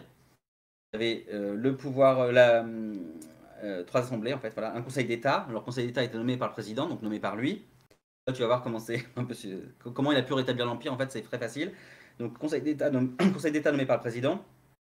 Euh, le Sénat nommé par le chef de l'État, donc le président toujours, et puis un corps législatif, les députés qui, eux, sont élus par le peuple, mais ils prononcent des lois que si elles ont été d'abord validées par le Sénat. Donc en gros, le Sénat qui lui-même est nommé par le président. Donc en fait, tout est, en fait, il a créé il a créé une espèce de république dictatoriale en fait. Donc après, ça fait un gros changement quand même entre, entre la République où normalement il y avait des oppositions, il y avait des contradictions qui pouvaient apparaître. Là, il n'y a pas. Donc effectivement, la première gros changement, il arrive quand il n'est pas encore empereur en fait, quand il est dans son deuxième mandat en fait. Et après, bah, évidemment, quand il devient empereur, ça devient différent parce que il est plus élu, c'est un régime dynastique. Donc, il a un enfant, il a un fils en 1856 et il doit devenir Napoléon IV. Donc, en fait, ça, après, ça change complètement. On en revient à un espèce de régime qui n'est pas monarchique parce que c'est pas, ce n'est pas de droit divin. Enfin, tu n'as pas ton pouvoir de droit divin. Ensuite, la, comment dire, les gens qui entourent et qui sont nommés ne sont pas forcément nommés parce qu'ils sont de telle ou telle famille, ils sont nommés ils sont pas forcément aristocrates ou quoi que ce soit, donc c'est pas comme dans l'ancien régime évidemment, mais il y a cette idée ouais, cette idée un peu de régime monarchique quoi, enfin, donc c'est complètement différent effectivement de la République, enfin, c'est sûr. Donc ça c'est un premier gros point. Et puis voilà, enfin je sais pas après ce que tu veux. Non, non, ça répondait à la question parce qu'on pense, aujourd'hui, on a une vision, en général, quand on parle de Napoléon III, assez négative en fait de ce coup d'État, de ce Second Empire. Encore Napoléon Ier, même si il a énormément de détracteurs, hein, ça, et pour plein de raisons, et on va pas en revenir ici parce que c'est pas le but aujourd'hui, mais Napoléon III, il est en train de se faire un peu réhabiliter par l'histoire dans les 5-10 dernières années, parce qu'il était très... on a En parlé fait, un peu en amont il a en été plus. décrié pas mal, il a été décrié pas mal par la Troisième République aussi, Ouais. comme l'ancien régime sur certains points a été très, alors, a été décrié pour des bonnes raisons aussi, hein, mais il y a des choses qu'on a tues aussi ou qu'on a exagérées après la Révolution parce qu'il fallait surtout pas qu'il y ait un roi qui revienne sur le trône. Donc là c'est pareil, il y a cette idée de se dire qu'on veut pas que un Bonaparte revienne sur le trône, surtout que quand l'Empire se termine, il a encore, et quand Napoléon III meurt en 1873, il a son fils encore, qui est jeune, et qui est en Angleterre et qui est préparé, lui, qu'on prépare pour qu'il puisse prendre la relève. Il y a encore des bonapartistes en France, bien sûr. Donc il y a plutôt intérêt à ce que la République crée une légende, on appelle ça la légende noire de Napoléon III, crée cette légende cette légende, avec un fond de vérité bien sûr, hein, mais mais oui, mais voilà, en tout cas de taire tout le progrès, parce que finalement, pendant ces 2 décennies, c'est quand même presque 20 ans, donc c'est énorme, hein. Mitterrand, c'est 14 ans, De Gaulle, je crois que c'est 10 ans, enfin voilà, c'est Mm. c'est pas les mêmes, enfin, on est sur, c'est quand même assez long, et ces 2 décennies où on n'a jamais eu autant d'avancées dans plein de domaines en France à ce moment-là que dans toute l'histoire, et la plupart des innovations qui ont été faites à ce moment-là, on les retrouve encore aujourd'hui, quoi. Que ce soit le téléphone, soit l'électricité, le gaz, enfin, je veux dire, énormément de choses qui ont été, en tout cas, soit existé avant, mais qui ont été développées à ce moment-là, et il y a eu énormément d'avancées à ce sujet, et même économiquement, le système bancaire d'aujourd'hui, c'est le même. Enfin, toutes les banques qu'on connaît, Crédit Lyonnais, CIC, etc., ça a été créé à ce moment-là, pour créer des fonds, justement, qui permettent euh, d'investir dans les transports, dans l'urbanisme, dans l'économie, dans les industries, etc. Donc, en fait, toutes les grandes familles aussi industrielles, c'est à ce moment-là que ça naît. Enfin, euh, tous les bassins industriels, etc. Donc, euh, ça, on l'oublie parfois, mais en fait, c'est tout ça, on vit encore avec, en fait. D'ailleurs, tu parlais tout à l'heure qu'il a été inspiré des idées anglaises, de l'Angleterre, de son exil en Angleterre pour la pensée. On est dans une période où l'Angleterre connaît une révolution industrielle. Est-ce que c'est Mm. quelque chose du coup qui s'est dit: «Tiens, je vais faire la même chose parce que du coup c'est quelque En chose qui fait, apporte beaucoup» et qui s'est inspiré pour, créer la France, à cette image? alors, en fait, oui, son idée à lui, alors déjà la révolution industrielle avait commencé en France, hein, sous Louis-Philippe. Déjà, elle commençait, mais elle n'était pas structurée, et ce qui fait qu'effectivement ça a couru à la perte aussi de Louis-Philippe, parce que euh, ben, le monde ouvrier commençait à se créer, mais était vraiment très, très pauvre, et donc beaucoup de révoltes sont nées, etc., et de contestations, ce qui fait que ça a mené à la chute du régime. Mais lui, il a vu effectivement l'Angleterre qui était beaucoup plus en avance à tout point de vue, au niveau des réseaux des transports, au niveau de la révolution industrielle. Et pour lui, pour faire émerger la classe ouvrière, et pour en tout cas la rendre plus prospère, et pour rendre le pays aussi plus prospère, il faut le développement économique, il faut que la révolution industrielle s'accélère. Donc c'est comme lui, son concept, c'est ça. Donc c'est vraiment de se dire que par l'investissement dans les transports, par l'investissement dans les industries, par l'investissement dans ces grandes entreprises familiales qui vont développer des bassins industriels, etc., je vais créer de la richesse, et cette richesse, elle va retomber sur la population plus pauvre, en fait. C'est son idée. Donc il a clairement, enfin lui, c'est clairement son objectif, quoi. Enfin, voilà, c'est là-dessus qu'il base toute sa politique, en tout cas. Donc ça, il OK. a, il a certainement acquis effectivement l'Angleterre, et c'est le premier, du coup, quand j'en parle de l'Angleterre, c'est le premier à créer un traité de libre-échange, notamment du coup avec l'Angleterre, en 1860. Ce traité de libre-échange pour justement stimuler le développement aussi de l'industrie française, parce que la concurrence arrive, donc baisse des prix pour que les gens puissent accéder à plus de produits, et en même temps permettre à ce que les entreprises françaises aient envie d'être plus productives, donc soient un peu plus, investissent plus, et se développent plus rapidement. Après, ça c'est dans la théorie, après voilà, mais on adhère ou pas, et puis ça, c'est le capitalisme dans sa. C'est le début vraiment de ce monde capitaliste qui va continuer jusqu'à aujourd'hui, quoi. Donc après, quand on regarde avec du recul, on peut se dire qu'il y a quand même pas que du beau, mais voilà. C'est ça. C'est. Bah, alors d'ailleurs tu parlais là du libre-échange, on était dans une période qui était plutôt protectionniste et Napoléon a été un petit peu, au début de cette fin du protectionnisme, du début du capitalisme quand tu as dit. Est-ce que c'est quelque chose que c'est lui qui a mis en place par une volonté interne ou c'était vraiment quelque chose. En fait, contrairement à son oncle, du coup, qui avait l'idée quand même, de très conquérant, au niveau de sa politique internationale, en tout cas, d'être très conquérant, de rassembler l'Europe, mais plutôt sous son empire, plutôt que de rassembler l'Europe composée de différentes nations. Napoléon, Napoléon III, il a cette envie de faire une Europe des nations, en fait. Pour lui, même, c'est problématique, parce qu'il y a des empires qui n'ont pas trop vu ça d'un bon oeil, parce que des nationalités comme dans les pays du Nord, etc., qui se sont un peu réveillés en se disant oui, effectivement, il a raison, peut-être ce serait intéressant d'être qu'une nation égale un pays, quoi, c'est-à-dire une culture égale un pays. Donc il a cette volonté de ne pas de créer des nations qui vont se parler et qui vont plutôt échanger commercialement plutôt que de se taper sur la figure. Pourquoi pas, ce qui est quand même mieux. Mais voilà, et donc du coup, je pense que ça vient de là. C'est l'idée de le libre-échange, l'économie, pour que les pays travaillent entre eux et pas et sans se faire la guerre. Et du coup, le traité de libre-échange, il est en 1860 avec l'Angleterre, mais après très vite il y en a un, je crois que c'est en 61 avec la Belgique, après c'est avec l'Italie, enfin il y en a eu, il y en a eu beaucoup, hein. Il y en a presque, je crois qu'il y en a une dizaine, enfin, de traités comme ça de libre-échange sous son règne qui sont mis en place. Alors c'est critiqué à l'intérieur en France par certains parce qu'effectivement il y a ce côté la concurrence étrangère qui arrive, etc. On peut comprendre, mais c'était l'idée de permettre un accès à voilà, de faire jouer l'offre et la demande, le marché pour réduire les prix et puis pour créer de la compétitivité, quoi. Ouais, donc ça, c'est un des points de divergence qu'il a avec son oncle. Ah oui, oui, puis Et c'est pas la même époque non plus, parce que son oncle, effectivement, n'avait pas du tout vu la révolution industrielle, pour le c'est ça. coup. C'est ça, on est quand même plus de 40 ans plus tard et le monde a un peu changé entre-temps. Oui. Et le monde il avance.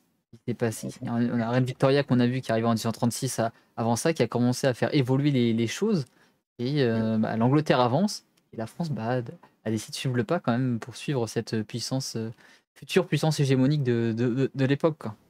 Ceci dit, il y a réussi parce que finalement, l'Angleterre est toujours numéro un, mais la France rattrape son retard et devient numéro 2 sur pas mal de points, que ce soit donc économique, mais aussi diplomatique et politique. Enfin, avec l'Angleterre, il va en Chine, il va au Japon et il crée des ouvertures avec ces pays-là vers l'Europe, enfin, dans les échanges, enfin, avec le Japon, la France, enfin, etc. Il y a des choses qui se passent à ce moment-là. Donc, oui, je pense que là-dessus, il a été plutôt visionnaire quelque part. Après, avec les moyens de son époque, quoi. Mais, Du coup, ça m'amène ouais, avec Napoléon III, quel est son héritage, l'importance qu'il a eu, qui nous a légué avec tous ses apports, du coup, ces changements de cette période qui a amené cette vague de changements assez important sur lequel il a réussi un petit peu à naviguer et à flotter pour apporter des choses à la France et puis au monde, en fait. ouais. Alors, il y a plein de choses. Ah, là, on est pas mal. Là, je pense qu'on a une bonne liste, hein. Bon, on a parlé de l'urbanisme déjà, donc ça, c'est un des points qu'on voit encore aujourd'hui. Donc, ce que je disais, hein, Haussmann, mais pas que Haussmann, pas que à Paris, parce que ça a été le cas dans beaucoup de villes, Marseille, Lyon, Nantes, etc. Enfin, vraiment, il y a eu ce modèle d'assainir et d'embellir les villes. En fait, c'était vraiment l'idée. Donc, c'est les égouts qui sont, qui sont agrandis, qui sont assainis, etc. C'est l'arrivée de l'eau potable partout, mais en tout cas dans les nouveaux immeubles. C'est le gaz aussi qui permet quand même qui permet le chauffage, qui permet l'éclairage, etc. On en parle C'est beaucoup du gaz aujourd'hui. ouais, bah, complètement. Mais effectivement, Et ça vient de bah, là, ça voilà. vient de cette époque-là. Bah, tu sais, je sais pas si ceux qui habitent à Paris, mais quand tu vas dans les immeubles haussmanniens, tu as marqué encore gaz à tous les étages ou gaz et eau à tous les étages, parce que c'était une révolution pour l'époque, hein, Ouais, Alors ça, avant, tu faisais appel à un porteur d'eau pour c'est avoir de l'eau. ça. Donc, Et c'est dingue, on s'en rend pas compte aujourd'hui, hein, mais c'est ce changement que ça a eu ça veut à cette dire, époque-là, quoi. ouais, ça veut dire que tu as des métiers qui ont disparu, mais bon, est-ce que c'était. Enfin, Ah bah, à chaque époque, tu as des métiers qui disparaissent, il y en a d'autres qui se créent. c'est un Après, problème. c'est Comment ça? Oui, mais bon, voilà.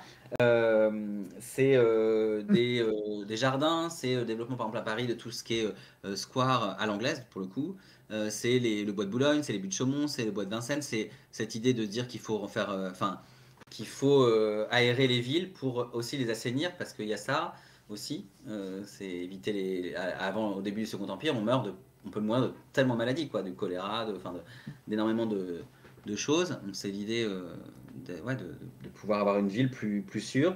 on dit que le Euh, plombier fut du coup l'apparition du plombier. oui, voilà, oui, c'est sûr. Mario était presque là. On avait presque Bah, voilà, Mario. c'est ça, bah, dans les métiers. Oui. Exactement, mais c'est pas faux. Et le gaz, bon, je sais pas comment ça. J'ai pas eu l'air d'avoir trop d'accidents pour le coup, parce que je me dis au début, bon, ça devait pas être très sûr, mais bon, apparemment. Mais ils connaissaient pas les risques.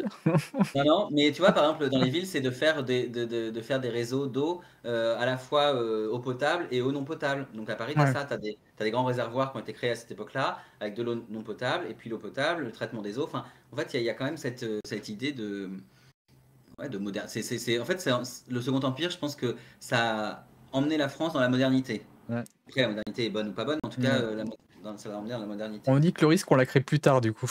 Le risque qu'on a créé, oui, voilà. C'est ça, bah, l'avantage du Second Empire, c'est qu'il s'est arrêté en 1870. Donc ça se trouve, Ouais. ça aurait été la catastrophe après, mais en fait, Je pense qu'on a un rapport parce que l'autre jour, on a mis dans le jeu Victoria que je t'ai parlé justement, qui reprend l'époque victorienne, on a créé des usines à gaz, du coup, à Toulouse. d'accord. Ah, du coup, voilà. Voilà, on était un peu précurseurs.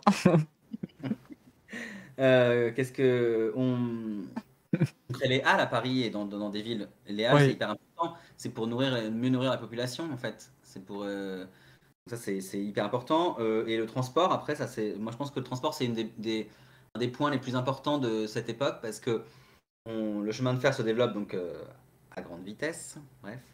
Et à la fin de l'Empire, en fait, tu peux traverser la France en moins d'une journée, là où il fallait plusieurs jours, voire plusieurs semaines avant.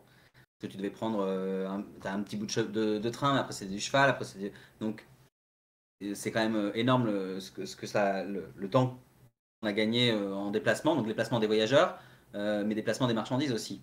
Ce qui veut dire que du coup, on va dire la brasserie, la bière alsacienne, elle arrive plus facilement à Paris. Donc ça permet des échanges, ça permet aussi le brasseur alsacien de faire plus de commerce et donc de vivre mieux aussi, quoi.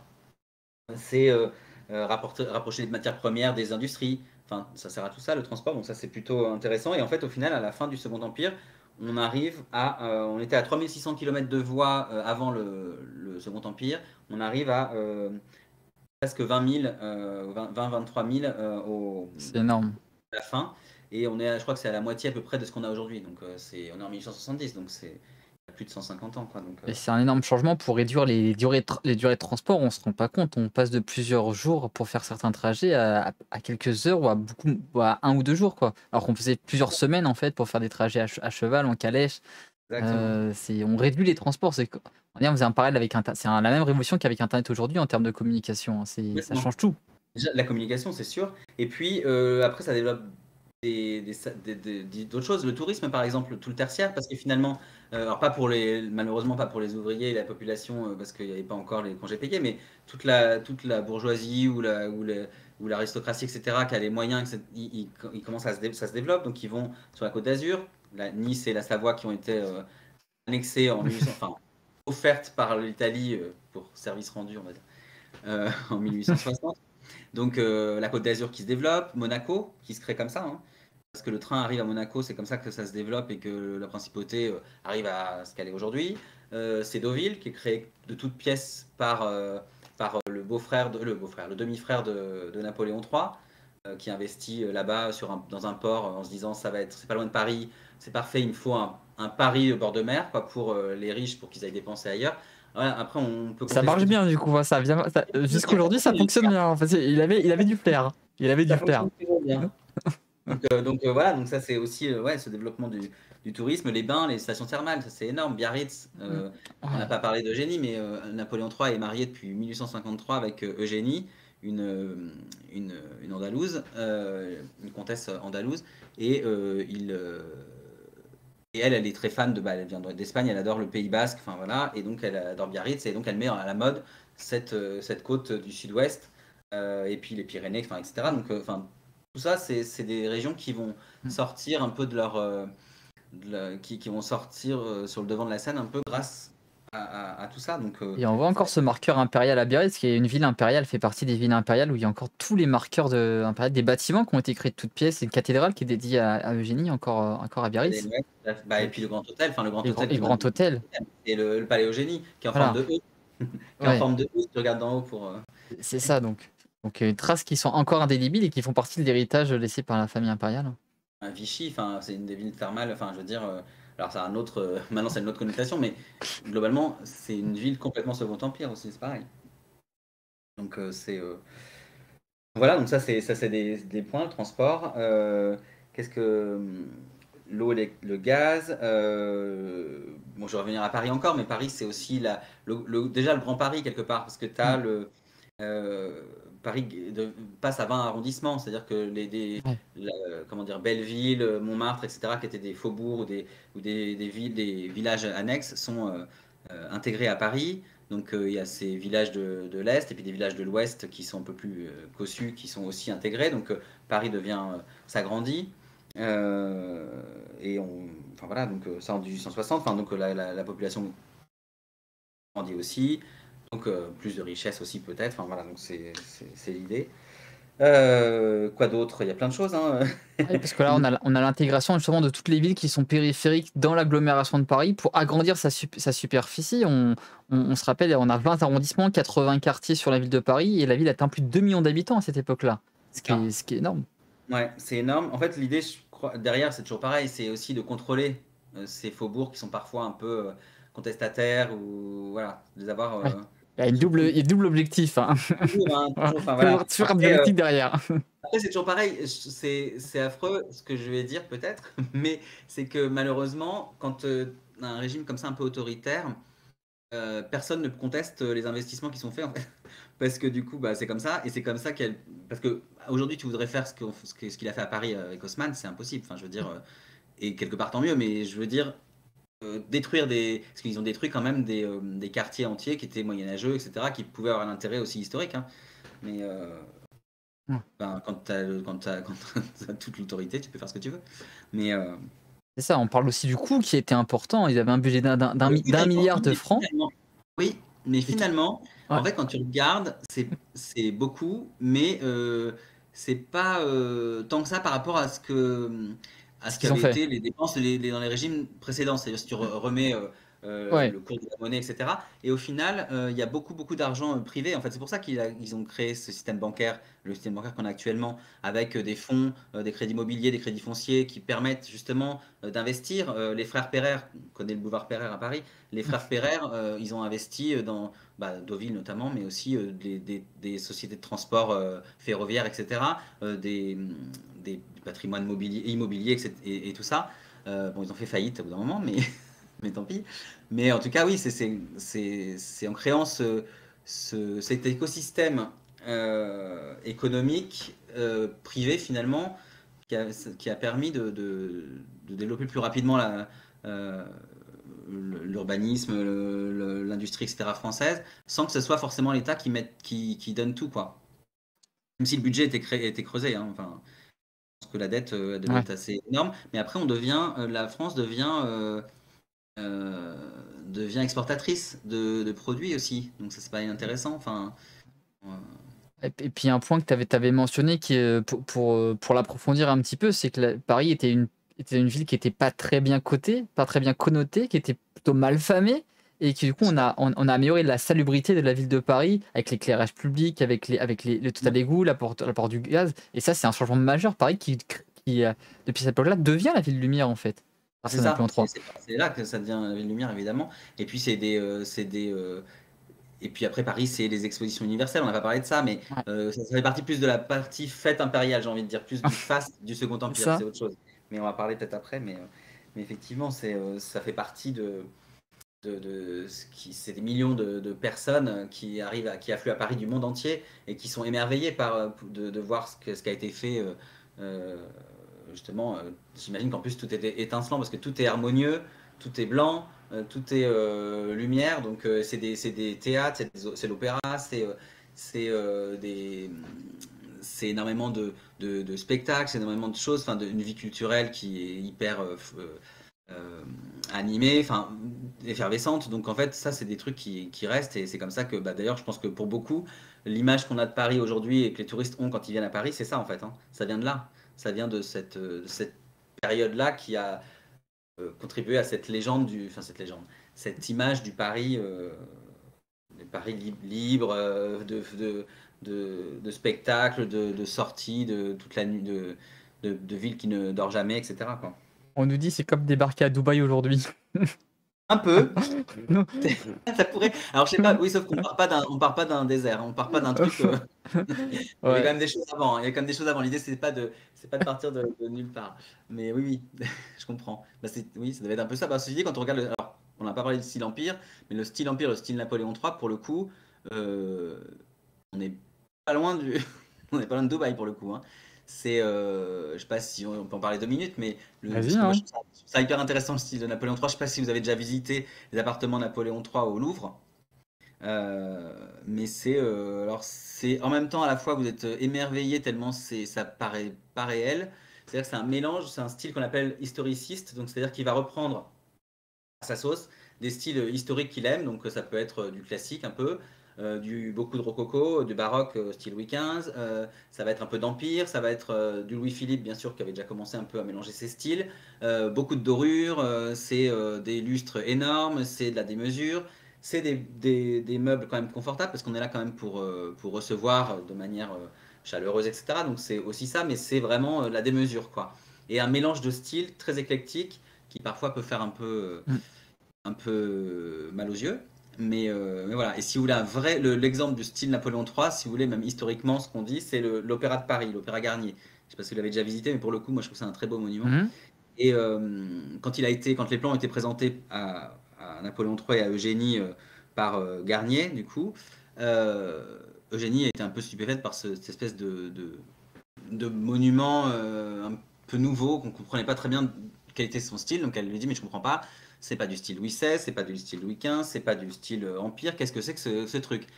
Et lui, il est assez malin, comme il voulait vraiment garder le projet, il a dit, écoutez madame, c'est le style Napoléon III. Et du coup, c'est comme ça qu'on dit que le style Napoléon III, c'est ce style mélange de différentes influences, de différentes couleurs, très polychromiques, très des ors, etc. Enfin voilà, très fastueux, quoi. Très clinquant. Bling bling, on pourrait dire maintenant. Et ouais, il y avait une volonté en fait de montrer aussi que bah on avait le pouvoir, que on était bah, lumière un petit peu. Hein, on parlait tout à l'heure des politiques français, mais les Français ont quand même avoir des dirigeants qui sont forts, qui ont une certaine autorité. On voit D'avant ça. Louis Ouais. XIV, on voit Gérald de Gaulle, on voit Napoléon III. C'est vraiment quelque chose qui est assez traditionnel dans la vision française. Hein. C'est très critiqué aujourd'hui, mais c'est quelque chose qui Oui, est. c'est ce qu'avait compris Napoléon III d'ailleurs, parce qu'en fait, pour asseoir sa légitimité et asseoir aussi son pouvoir aux yeux du peuple français, mais aussi du reste du monde, c'est de montrer cette image de faste en fait. Mm. Quand tu montres un empire qui fait la fête, un régime impérial qui fait la fête, qui a des monuments incroyables, qui reçoit dans des réceptions, il paraît que pour les expositions universelles c'était juste incroyable, ben, en fait ça donne l'image d'un pays qui va bien, qui se porte bien, qui est prospère, qui a tellement d'argent en fait, qui va tellement bien qu'il a juste plein d'argent à mettre partout quoi. Alors c'est pas forcément vrai, mais en tout cas c'est l'effet que ça a fait. Plus tu ajoutes à ça le fait que au début de l'Empire, en tout cas, la presse était quand même assez euh, ficelée, donc il véhicule ces images-là. Le peuple a l'impression d'avoir un retour d'une espèce ouais, de roi, en fait, de monarque Ouais. effectivement, mais qui partage cette fête comme ça aux yeux de tous quoi. Donc Comme tu l'as dit, ça a un effet un peu boule de neige avec la communication, les transports qui sont facilités, donc tu as beaucoup plus de gens qui viennent et qu'en fait, ils profitent en fait de cet essor de la ville de Paris et qui voient de leurs propres yeux cette magnificence un peu qui est faite de la ville de et les Paris. expositions universelles, ça va ça aussi, et c'est vrai qu'il n'y a pas que des élites qui y vont, j'imagine, parce que l'idée, c'est de montrer les développements industriels de pays, hein, comme toujours aujourd'hui, mais là, c'est en plus d'éblouir, c'est de créer des monuments incroyables, des palais complètement d'acier, de verre, des choses étonnantes et éphémères, et avec de la lumière partout, etc. Enfin, vraiment que les gens aient l'impression que la richesse du pays, en tout cas que ses savoir-faire les plus pointus soient exposés. Donc c'est sûr que ça en met plein les yeux, surtout à une époque où on n'est pas blasé de l'image. En fait, je veux dire, on n'a pas la presse. Déjà, tout le monde ne sait pas lire, mais en plus, enfin, je veux dire, t'as pas autant d'images que maintenant. Donc ça devait être oui, ça devait être assez étonnant. T'ajoutes à ça le développement d'autres. Enfin, moi, je parle de ce que je connais un peu, mais de la mode, tu vois. Enfin, je veux dire, c'est bête, mais les joailliers se développent, la mode se développe, donc tu vois dans Paris les femmes ou les hommes habillés au dernier avec des choses incroyables, donc forcément ça se véhicule dans le monde entier, donc forcément ça véhicule une image aussi une influence de la France un peu partout et dans tout le pays. Enfin, donc du coup, c'est plein de petites choses comme ça qui paraissent futiles, mais qui en fait aident à communiquer diplomatiquement, politiquement ensuite, quoi. Il y a une question qui est souvent posée par rapport à Napoléon III, c'est qu'au début, il s'est fait élire Oui, sous le nom de son nom, de oui. Napoléon Ier, Mm. mais au final, il essaie de s'en démarquer. Comment il a réussi à se démarquer pour se créer en fait sa propre légende, sa propre histoire? Bah, déjà, parce qu'on n'est pas dans le même contexte historique, on est quand même, comme tu disais, 40 ans après, donc déjà, il y a des choses, ça change. C'est pas basé sur les mêmes choses, c'est-à-dire qu'on n'est pas sur un empire qui se veut conquérant. Donc c'est pas le militaire qui est mis en avant là, c'est plus on va dire presque l'économiste ou Ah. le. On a déplacé le champ de bataille sur le terrain Voilà, économique. c'est ça. Donc voilà. Après, comment il s'en est différencié? Il s'en différencie, mais en même temps, il s'y rattache beaucoup parce que son idée, c'est quand même de créer la légende. Enfin, il a appuyé beaucoup la légende Ouais. de Bonaparte, de Napoléon Ier quand même, hein. Il a beaucoup, euh, enfin, les noms de pas mal de boulevards, etc., qui sont liés à Napoléon Ier. Je pense que il y a pas mal de choses qui doivent venir de lui aussi. Enfin, il y a quand même cette envie de garder ce nom en haut de. Il a continué, par exemple, il a finalisé le Louvre, hein, qu'avait commencé, il a fini le Louvre, qu'avait continué à construire Napoléon Ier. Il a continué dans la même, le même volonté, enfin, dans le même chemin sur le même chemin que son oncle. Donc voilà, il continue un petit peu quand même certaines choses de Napoléon Ier, mais après, il peut pas faire exactement. Enfin, la France, elle n'est pas dans la même situation, quoi. Il a vécu avec son temps, avec son image, il a su jouer en fait sur Il a avec compris, les. en fait, je pense qu'il a compris la communication, effectivement, Ouais. c'est sûr, avec encore une fois l'aide qu'il pouvait avoir dans le sens où il avait les bonnes relations et puis à un moment quand tu opprimes, enfin tu réprimes la presse, bon, c'est plus facile quand même aussi de faire passer des messages. Euh, il a compris aussi qu'il fallait s'ouvrir, enfin qu'il fallait avoir une influence. Il a compris la diplomatie française aussi peut-être, plus qu'à une époque, plus que Napoléon Ier en tout cas.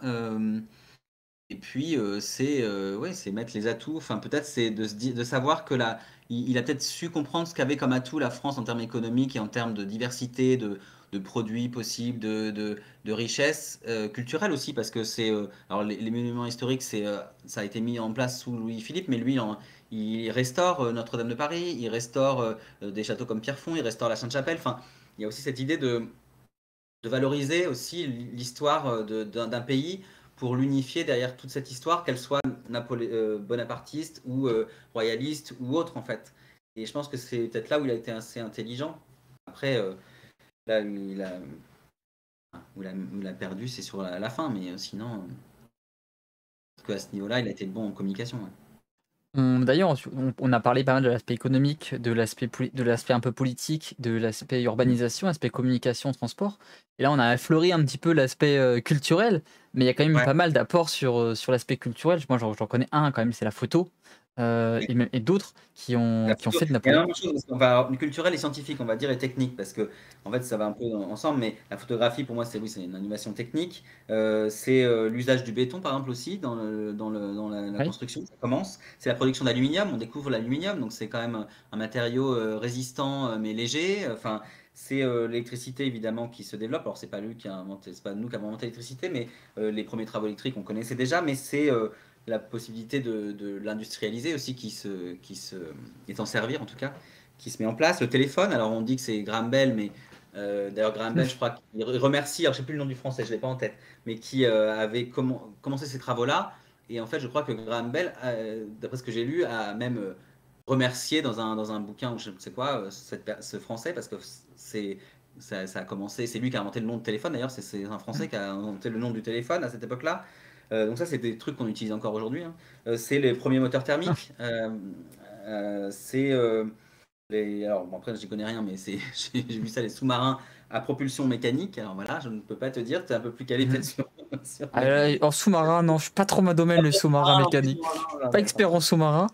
On peut demander aux Australiens, ils s'y connaissent un peu mieux en sous-marin, Ouais, apparemment. ouais. on n'est pas encore sur le nucléaire, mais et, Voilà. après, c'est quoi? C'est Pasteur aussi. Ça, alors Pasteur, il n'a pas encore découvert la vaccination, mais euh, c'est comment dire, c'est un régime qui sent peut-être aussi les choses, c'est-à-dire qu'il sent sur quoi il faut investir. Donc, il va investir sur les travaux de Pasteur. Il va investir sur Claude Bernard qui va développer la médecine moderne. Il va investir sur la formation des médecins, par exemple. Avant, tu étais un peu médecin, bon, c'était pas forcément très bien organisé. C'est comme les pharmaciens. Tu pouvais dire que tu étais pharmacien, mais enfin bon, c'était pas très très clair. Maintenant, il y a une formation qui est mise en place, tu vois. Donc, il y a vraiment cette idée quand même de structurer. Je pense que le Second Empire, ce qu'il a apporté aussi, c'est peut-être structurer la société. Alors, il y a des choses qui avaient été faites avant, hein, bien sûr. Il a pas du tout, il est pas du tout revenu sur les choses qui avaient été mises en place par son oncle, ne serait-ce que le code civil, le franc, etc. Et tant mieux, parce que ça devait fonctionner. Mais, euh, mais oui, il a peut-être structuré certaines parties de la société. À ce niveau-là, culturellement, alors c'est marrant parce que c'est un régime qui pourtant est autoritaire et qui peut pratiquer la censure. Mais culturellement, par exemple, si Victor Hugo est exilé, eh ben, on va quand même jouer ses pièces. Parce qu'on considère que c'est suffisamment intéressant culturellement pour le faire. On va, même si on est très classique, très conservateur sur certains points, on va quand même accompagner le développement de l'impressionnisme. Après, les grands noms à cette époque-là, en peinture, c'est Manet, alors Monet, c'est le début, c'est pas trop là, mais euh, bon, après, il y a des peintres plus empire comme Winterhalter, etc. Mais enfin voilà, il y a des grands noms, c'est pareil pour la littérature, c'est Flaubert, c'est Théophile Gautier, c'est Alexandre Dumas, enfin, c'est tous Ouais. ces grands auteurs. Et en C'est fait, Jules Goncourt, Georges Sand aussi, la Goncourt, bien parmi sûr, Georges Sand, ouais. qui envoie une lettre, alors avant qu'il soit élu président, je crois, à Louis-Napoléon Bonaparte pour l'encourager à revenir et à venir au pouvoir. Bon, après, peut-être Mmh. si elle a, si elle a apprécié tout le reste après, mais en tout cas, c'est le truc. Et en fait, ce qui est intéressant aussi de voir, c'est que ce régime, il n'oublie pas cette élite intellectuelle. Et en fait, il y a des événements qui sont très représentatifs de ça dans le Second Empire. C'est ce qu'on appelle les séries. L'Empire, en gros, il y a des. Napoléon III, au début, quand il est président, c'est à l'Élysée qu'il réside. Et ensuite, c'est aux Tuileries, au palais des Tuileries qui n'existe plus, qui a été détruit à la Commune de Paris en 1871. Donc ce palais des Tuileries qui fermait en gros le Louvre. Donc là, c'est le palais officiel. Et ensuite, il y a des palais plus de résidences de plaisance, on va dire. Donc il y a Fontainebleau et Compiègne notamment, qui sont quand même deux résidences proches de Paris et qui sont souvent habitées par la cour impériale. À Compiègne, on y va l'automne et à Fontainebleau plutôt l'été. Et en fait, il y a ce qu'on appelle les séries à partir de 1856, c'est-à-dire que pendant à peu près un mois et demi, 2 mois, toutes les semaines, il y a des trains qui sont affrétés de la gare du Nord qui vont avec les invités qui ont eu la chance d'être invités en fait par le couple Trier sur impérial le volet, quoi. et pieds sur le volet qui vont à Compiègne et ils passent une semaine là-bas. Donc ils ont des chambres, ils ont leur chambre attitrée avec un numéro. En plus c'est marrant parce que Eugénie donc l'impératrice, elle a en même temps créé un peu ce côté des grands hôtels qu'on a maintenant, c'est-à-dire que vous avez votre numéro de chambre avec votre nom, vous avez une petite feuille pour vous dire pour cocher ce que vous allez prendre au petit déjeuner le matin. Enfin voilà, il y a un peu ce côté déjà hôtel et Le puis Club là-bas Med avant l'heure, quoi. ah ouais, bon, alors après, il y avait pas encore beaucoup enfin, je pense pas qu'ils étaient très, les géos Napoléon III, Eugénie, je suis pas sûr, mais bon, pourquoi pas. Euh, j'imagine pas trop. Eugénie était assez quand même un peu coincée, je pense. Et sans vouloir dire de mal. Et donc voilà, et donc là-bas, c'était moins de protocole, c'était du théâtre, c'était des balades. Eugénie adorait enfin, adorait la randonnée, donc c'était dans Fontainebleau, des randonnées à Fontainebleau ou de la chasse à Compiègne. Voilà, c'est ce qu'on appelait les séries. Donc c'était des grandes discussions, et donc il y avait des séries à thème. Donc il y avait la série scientifique avec Pasteur, Claude Bernard, peut-être différents autres scientifiques. Il y avait des séries littéraires avec les plus grands auteurs de l'époque. Il y avait des séries peut-être plus politiques. Voilà, et tout le monde, un peu toute l'élite avait envie d'être invité à ces séries et ça participait à faire que l'Empire en fait avait le soutien de ces élites, qu'elles soient princières, on va dire, internationales, politiques, culturelles, intellectuelles, scientifiques. Enfin, ça rassemble en fait, ça rassemblait un peu toutes ces différents élites qui n'ont pas forcément réussi, ce qu'elles n'ont pas forcément réussi à faire les régimes précédents peut-être. vrai qu'on nous dit, on imagine bien Eugénie qui lance une chenille aux Tuileries. Alors, oui.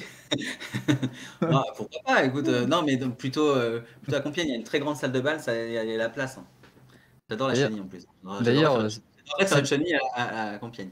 pour montrer un Avec- petit peu ce faste aussi, il y avait quelque chose qui se faisait beaucoup à cette époque-là, c'est l'essor de l'opéra et même l'opéra-restaurant, l'opéra bouffe qu'on appelait ça. Alors, On l'opéra va bouffe, en manger fait. à l'opéra. Alors, l'opéra bouffe, ouais, voilà, et les cafés-concerts, enfin tout ça Ouais. aussi, c'est à cette époque-là. Tout à fait. C'est un c'est quand même une grande époque finalement de création malgré tout, alors que c'est un régime qui est quand même, qui surtout au départ, qui est très autoritaire, et finalement il y a quand même pas mal de création, parce que je pense que alors Napoléon III il s'en foutait un petit peu de la culture, c'était pas son truc, mais il sentait que c'était quelque chose d'important. Il préférait peut-être les danseuses au spectacle, mais voilà. Parce que bon, c'est une autre partie, mais grand coureur.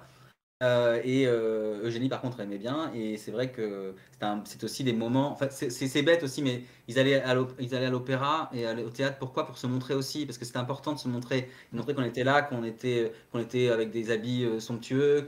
En fait, on allait là-bas pour se montrer aussi. Donc ça avait un rôle social, en fait, tous ces théâtres qui ont été construits. Il y a énormément de théâtres. L'Opéra Théâtre du Châtelet, le Théâtre de la Ville, ça date de Napoléon III. L'Opéra Garnier, bien sûr, même s'il n'a pas été fini sous Napoléon III, il a été inauguré après. Mais... D'ailleurs, c'est intéressant, si petite parenthèse sur l'Opéra Garnier, encore une fois, c'est vraiment un lieu que j'aime bien. Mais ce qui est marrant, c'est que quand vous allez à l'extérieur, vous avez énormément de signes de l'Empire. C'est-à-dire, vous avez des aigles impériaux partout, vous avez le N et le E, donc le N de Napoléon et le E de Génie sur la façade, etc. Par contre, à l'intérieur, vous n'avez aucune trace de l'Empire, parce que l'intérieur a été finalisé sous la Troisième République. Donc en fait, vous avez un espèce de monument comme ça à cheval entre deux époques. C'est marrant. Enfin bon, Du coup, c'est ça va. Luchan qui arrive dans le chat aussi. Ouais, mais du coup, il y avait cette volonté, c'est une grande époque d'essor pour la culture, pour les élites intellectuelles qui se rassemblent, du coup, qui peuvent partager leurs idées, et ça permet de créer des choses. Et il y avait Mhm. quelque chose aussi que je sais sur la culture que Napoléon III aimait beaucoup, c'était l'archéologie. Oui. On découvre Cro-Magnon à l'époque. Enfin, on Ouais. s'intéresse beaucoup. Alors même, ouais, on s'intéresse beaucoup à alors, l'archéologie. Oui, ça dépend ce que mais moi, je pense à la préhistoire et tout ça. Mais oui, on s'intéresse beaucoup aussi à nos origines, à essayer de comprendre. Alors Darwin, c'est pas encore, hein, je crois que c'est 1880, quelque chose comme ça. Mais on est déjà dans cette histoire, dans cette dans, dans une époque pourtant qui est quand même très tournée vers la religion, mais malgré tout qui s'intéresse beaucoup à la science, quoi, et qui a envie de connaître tout ça. Et Eugénie, d'ailleurs, même après la mort de Napoléon et de son fils, elle va beaucoup voyager encore comme ça dans plein de pays, en Afrique, en Asie, etc. Parce que oui, je pense qu'il y a cette curiosité de l'époque pour ça. Du coup, salut Andrew aussi qui débarque dans le chat. La blague est restée sur ton. Oui, on fait des petites blagues dans le chat en même temps, du coup, je les garde intérieurement pour moi. Oui, bah oui, oui. Bah, je ne les vois pas Parce que, alors. ouais, j'ai sorti mon chapeau Napoléon, du coup, c'est pour ça. Du coup, D'accord. j'ai tiré mon chapeau à une demoiselle qui est arrivée dans le chat, du coup, on me dit que je sais J'aurais dû parler te aux faire. femmes. Ouais. Pour Napoléon Voilà. III, tu aurais pu faire des petites moustaches, tu sais, Voilà, pour je ça. t'ai dit, moi j'ai pas encore la moustache comme Napoléon III, du coup, pour pouvoir voilà, faire la fameuse moustache de Napoléon III, donc ça ne marche pas pour moi. Mais peut-être un jour, je sais pas, on sait jamais. Ok. Est-ce que tu pourrais nous dire, je sais pas si tu avais quelque chose à ajouter sur ce sujet-là, sinon, Au sujet qu'est-ce de la qui... culture, etc. Non, enfin vas-y, non, non, pose-moi tes Non, questions. qu'est-ce que selon toi il est primordial de savoir sur le Second Empire? Qu'est-ce Alors qu'on là, on doit savoir? déjà, c'est qu'il a existé. Parce que je pense que, non, mais c'est bête, mais je pense que c'est un point important parce qu'il y a beaucoup de gens qui ne le savent pas. Moi, je sais que j'ai beaucoup de gens autour de moi qui pensent que l'histoire, en fait, en gros, la République arrive après la Révolution et que, Ouais, il y a Napoléon Ier quand même. ouais. Et après, Moi j'ai une enfin, anecdote là-dessus si tu veux, hein. vas-y. Genre, c'est en cours d'histoire quand même, je pense master ou quelque chose comme le master, je pense, ou le L3 peut-être, L3 de histoire. Et en fait, il y a des gens qui arrivent pour faire un exposé en fait. Ils ont fait 1 heure d'exposé sur le Ouais. Troisième Empire. Et en fait, le prof a laissé faire jusqu'à la fin. Et à la fin, il leur a posé et à la fin, il leur pose la question. Du coup, le Troisième Empire, c'est de quand à quand? Et Et alors alors? là, surtout que c'était le Troisième Empire d'Adolphe Thiers, donc c'était assez marrant. Ouais. On a très très gros Et fou rire quoi. ils pensaient quoi? Voilà. Oui, parce que Napoléon III, ils se sont dit, il y en a forcément, il y avait un Napoléon II qui a fait un empire, un deuxième empire, peut-être, je sais C'est pas. ça, ils savaient pas, il était perdu du coup. Bon, bon, ils ont pas eu une très bonne note, hein, forcément, mais Non. euh, et pour dire, oui, je trouve que c'est une question importante replacer, savoir qu'il existait, parce qu'au final, aujourd'hui, on l'a mentionné en amont tous les deux quand on était hors live, c'est que pas beaucoup de souvenirs à l'école d'en avoir appris beaucoup sur le Second Empire en fait. Non, mais je sais, enfin après peut-être que oui, après ça remonte un peu pour moi à l'école, mais quand même, je pense que non mais voilà, et je pense que comme tu disais, maintenant on commence à le réhabiliter parce que on l'observe avec en dehors des prismes politiques et idéologiques, parce que pendant longtemps c'était ça aussi, c'était l'idée de se dire faut pas trop non plus en dire parce que on ne sait jamais qu'il y ait une résurgence un jour de ce genre d'empire. Alors maintenant, ça fait quand même un moment qu'on est en République et je pense qu'on y est très bien. Donc voilà, mais bon, je pense qu'il y a eu un espèce de truc comme ça a été tu un peu, on a traîné ça pendant un moment.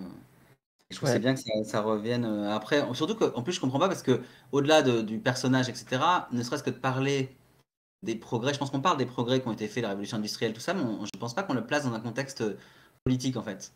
Ouais. Bah, du coup, je dis bonsoir Milola qui vient d'arriver dans le chat aussi. Et Ouais. on a une question aussi qui nous dit, et je trouve qu'elle est assez pertinente, c'est Napoléon III est souvent associé à la honte de la défaite de Sedan. Alors, on a, les détracteurs de Napoléon III Mm. ont beaucoup utilisé ça en fait, effectivement. Alors qu'on on l'a quand même pas mal vu, on l'a vu en live la dernière fois justement, que c'était, il y avait quand même un petit général qui est passé par là, qui a pas voulu engager ses troupes et qui a participé à cette défaite française, quoi. Oui, et puis enfin, bon, après, il y a aussi le fait, enfin, je pense qu'on n'était pas obligé. Je pense que la France est allée faire cette guerre. Bon, après, comment ça s'est organisé, c'est un peu plus complexe, mais enfin, en même temps, voilà, c'est des provocations qu'on menait à ça, provocations diplomatiques. Et au final, je pense comme souvent, on s'est dit, on est bon, on va tout massacrer en 2 secondes.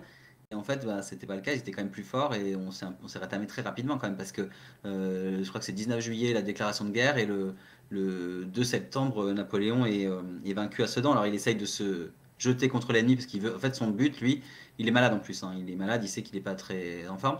Et il veut se jeter sur l'ennemi pour mourir. En fait, il veut mourir au champ de bataille pour glorifier sa mort d'une part et aussi pour que son fils puisse devenir Napoléon IV et tout de suite qu'il y ait une suite en fait, qu'il n'y ait pas un moment qu'il n'y ait pas de chute de l'empire en fait. Parce que je pense que s'il était mort sur le champ de bataille, il n'y aurait pas eu la même les mêmes conséquences en fait sur le Second Empire.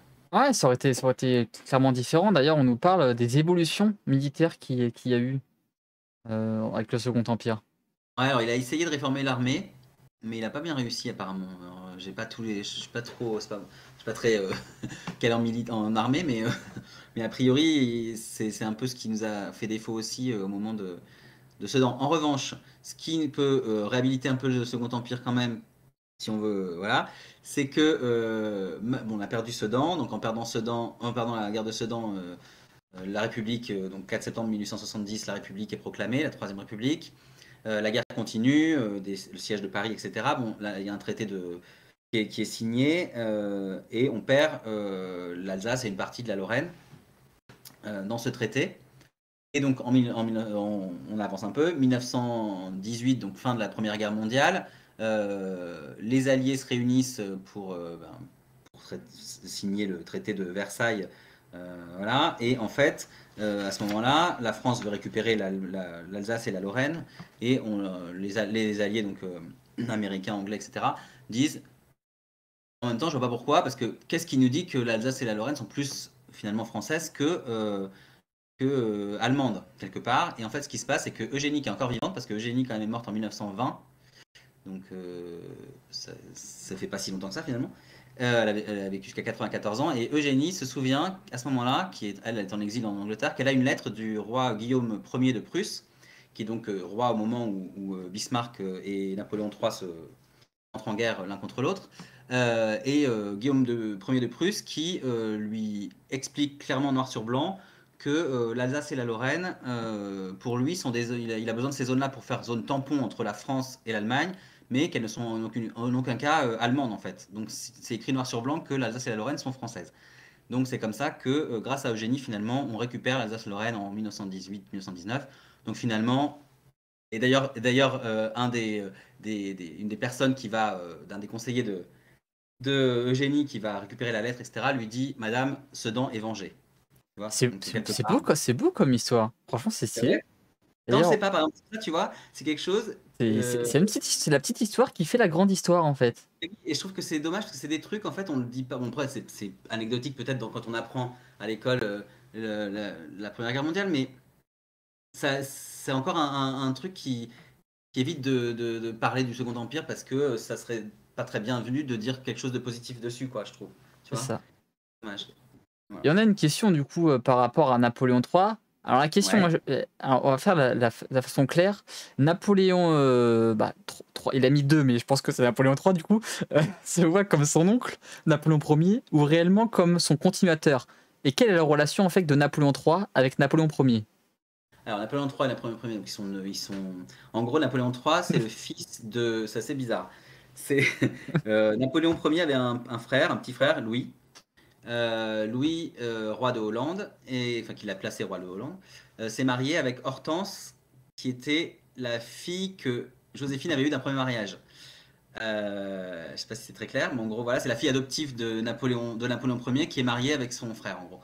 Et ils ont Napoléon III, donc c'est le neveu. Quelles relations ils ont? Bah, il grandit, lui, en France sous l'Empire, quand même. Il est né en 1808, donc son oncle est encore empereur pendant pas longtemps, mais pendant 6 ans. Il est baptisé à Fontainebleau sur les genoux de son oncle, donc quand même, ils ont une relation. Enfin, une relation. Un an, je sais pas, grosse relation. Voilà, on a compris, on a compris. Il n'y a pas de sous-entendu derrière. Et donc voilà, donc c'est ça. Et après, lui, en fait, sa relation qu'il a, c'est je pense qu'il a grandi donc avec Hortense, sa mère, qui l'a bercé dans l'idéal napoléonien, l'idéal impérial en fait de Napoléon Ier, quoi. Donc du coup, je pense pour lui, il veut pas je pense pas qu'il veuille lui ressembler, mais il veut faire perdurer cette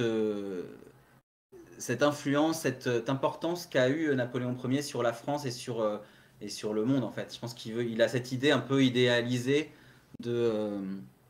du Premier Empire, avec ce qu'on peut avoir encore parfois maintenant. Enfin, c'est les gens qui défendent beaucoup le Premier Empire, c'est aussi ça, c'est le côté la gloire retrouvée, la France qui, après des années quand même de troubles avec la Révolution, qui était d'instabilité surtout, d'un seul coup d'avoir quelqu'un qui prend les rênes. Donc je pense que c'est ça, lui, ce qu'il voulait, je pense, c'est être dans la continuité de son oncle, à mon avis, mais différemment, c'est-à-dire unifier la France, mais comme on disait tout à l'heure, pas forcément par les guerres ou par les territoires, mais plus par l'économie et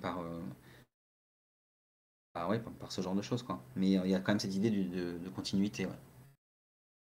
Donc on a réussi vraiment à remettre la France sur le droit, on va dire sur le droit chemin, et la remettre sur un statut économique stable. Et redorer, elle est devenue quand même la deuxième puissance mondiale à l'époque-là, elle partait de très très loin avec les conflits qu'il y a eu au début du siècle, au milieu du siècle, l'instabilité politique structurée. Alors, il y a des influences en plus en Europe politiquement et diplomatiquement parce que déjà c'est quand même le rapprochement avec l'Angleterre, hein. L'Angleterre, c'est quand même Ouais. 7 siècles de guerre, quoi. Enfin, c'est-à-dire que pour la première fois la France et l'Angleterre ont combattu à côté, c'est la guerre de Crimée en 1853-1856. Donc La perfide c'est Albion qui devient notre allié. C'est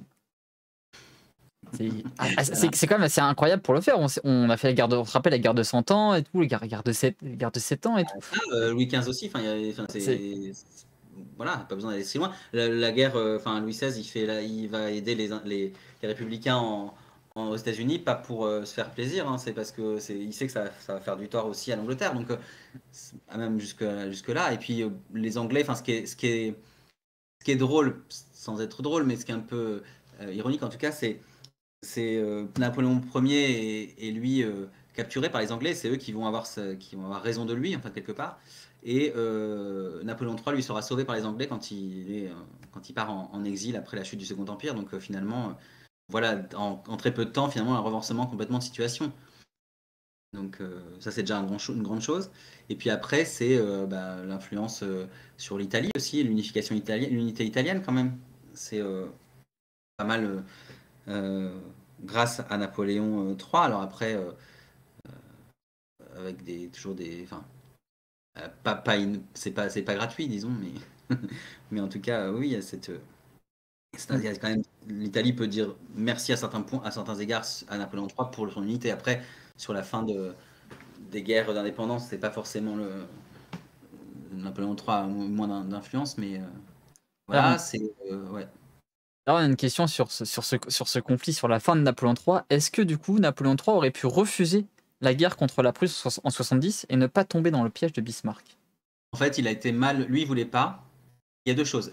Il voulait pas, mais comme il était entouré de gens qui lui disaient mais si, il faut y aller. Ça faisait un moment en fait qu'il y avait des provocations depuis quelques temps, et à travers presse interposée en fait. Donc le peuple lui-même avait envie qu'il y ait cette guerre parce que le peuple pensait qu'on était encore une armée super puissante, un peu à la Napoléon Ier peut-être. Du coup, peut-être ces résurgences, et se disait que ça allait être réglé en 2 secondes et que du coup Napoléon III s'est laissé convaincre parce que lui, son intérêt là-dedans, c'est que si on gagne très rapidement, ça assoit l'Empire une bonne fois pour toutes et ça permet de légitimer son fils parce que lui, il avait prévu de passer le flambeau à son fils en 1874, donc 4 ans après. Quoi. Il avait déjà commencé je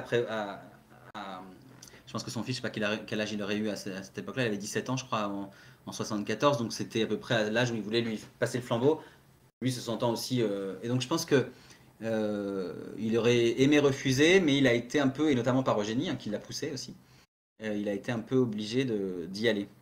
Ouais, comme on disait, il y avait aussi la pression de Léopold de Hohenzollern qui, Alors c'est euh, ça, qui, qui c'est s'était c'est ce qui a provoqué en fait. Ouais. ouais, qui s'était porté candidat au trône de la succession d'Espagne. En fait, Et c'est pas, enfin, il s'est porté candidat. Disons que c'est la Prusse. Et Léopold était de la famille de Guillaume Ier de Prusse, donc le roi de Prusse. La Prusse avait à l'époque gagné tous les États de l'Allemagne du Nord. Hein, il y a eu une guerre contre l'Autriche en 1866. Bref, il récupère tout le nord de l'Allemagne. Le sud de l'Allemagne est encore indépendant. La France se dit c'est un peu attention si jamais l'influence allemande, enfin la Prusse prend toute l'Allemagne, ça va être un peu, ça fait une grosse puissance qui se rapproche de nous quand même qu'à nos frontières. Je dis, ils n'avaient pas tort, parce qu'après, quand on voit le reste de l'histoire, voilà. Et donc, il y a ça. Et le trône d'Espagne étant vacant, Guillaume Ier suggère Léopold, j'arrive pas à prononcer son nom, donc je te ouais, laisse le dire. Je l'ai pas ouais, sous les Hohenzollern. voilà, voilà. Et la France est indignée parce que non, c'est pas possible. On peut pas mettre un allié de la Prusse sur le trône d'Espagne. Ça veut dire que la France est encerclée par des alliés prussiens, quoi. Et du coup, il y a toute une propagande, il y a tout un truc. Enfin, ils arrivent à négocier que ça se fasse pas. Mais Bismarck retourne la situation en disant, regardez, c'est une honte. Enfin, bon, il y a encore la propagande dans la presse, etc. Et Napoléon III est content d'avoir empêché que Léopold soit sur le trône. Et du coup, un peu sûr de lui, il va demander d'autres garanties. Il va demander à Guillaume Ier qu'il n'y ait plus aucun membre de sa famille, en gros, qui soit prétendant à un trône d'Espagne. Or, Mm. l'ambassadeur de France va voir Guillaume Ier, enfin bref, le Guillaume Ier dit qu'il n'est pas trop d'accord avec cette histoire, mais il dit pas forcément non, il dit non, mais ça se passe plutôt cordialement. Il dit on en reparlera plus tard, etc. Sauf que en fait, Bismarck retranscrit les choses, mais de manière très raccourcie, et dit en gros que Guillaume Ier a dit non catégorique. Donc la France entend ça, la presse en fait l'écho en disant c'est inadmissible, on nous refuse tout, machin, nan, et du coup c'est le truc, diplomatique qui fait que la France va être... Napoléon III n'aura pas le choix que de provoquer la guerre, parce qu'en fait il y aura derrière une certaine partie de la population et des dirigeants, des politiques, etc., qui vont le pousser à ça en disant on peut pas se laisser... on peut pas se laisser marcher dessus, quoi. Et Ouais, donc comme, c'est ce qu'attendait Bismarck pour pouvoir unifier tout le reste de l'Allemagne en disant regardez, on a un ennemi commun, c'est la France et on y va, quoi. ouais, comme on dit dans le chat, on reviendrait on en serait revenu à une situation antérieure, à peu près à l'époque de Charles Quint et puis François Ier, avec un encerclement de la France, Exactement. exactement avec la période des Habsbourg. Et aussi, ce Ouais. qui a fait, c'est qu'il a été, Napoléon III était très affaibli par les échecs au niveau international qu'il avait. Il a besoin d'un peu de prestige militaire pour passer le trône à son fils, parce que c'est ce qu'il voulait, comme Exactement. tu l'as mentionné juste avant. Et lui, il a été poussé du coup par l'opinion publique, alors qu'il était Mm. clairement contre cette. Exactement. Parce qu'en plus, Il avait l'obligation en fait. ouais, ce qui est fou, c'est que quelques mois avant, il avait donc le régime s'était un peu libéralisé, même il y avait un chef de gouvernement sous Napoléon III qui était républicain, donc il s'était vraiment ouvert à un régime plus parlementaire avec plus de pouvoir à l'Assemblée, etc. Il y avait un plébiscite qui avait été voté pour ou contre le maintien de Napoléon III, etc., du régime, avec ce nouveau régime parlementaire, etc. Et il avait eu un score incroyable de soutien de la population. Donc en fait, quelques mois avant, c'était impossible de penser que l'Empire allait chuter, en fait. C'est vraiment cette précipitation dans la guerre et qui a précipité le Second Empire, en fait. C'est marrant, on nous dit plusieurs choses. On dit qu'on aurait changé notre devise pour nous dire toujours emmerder les Anglais.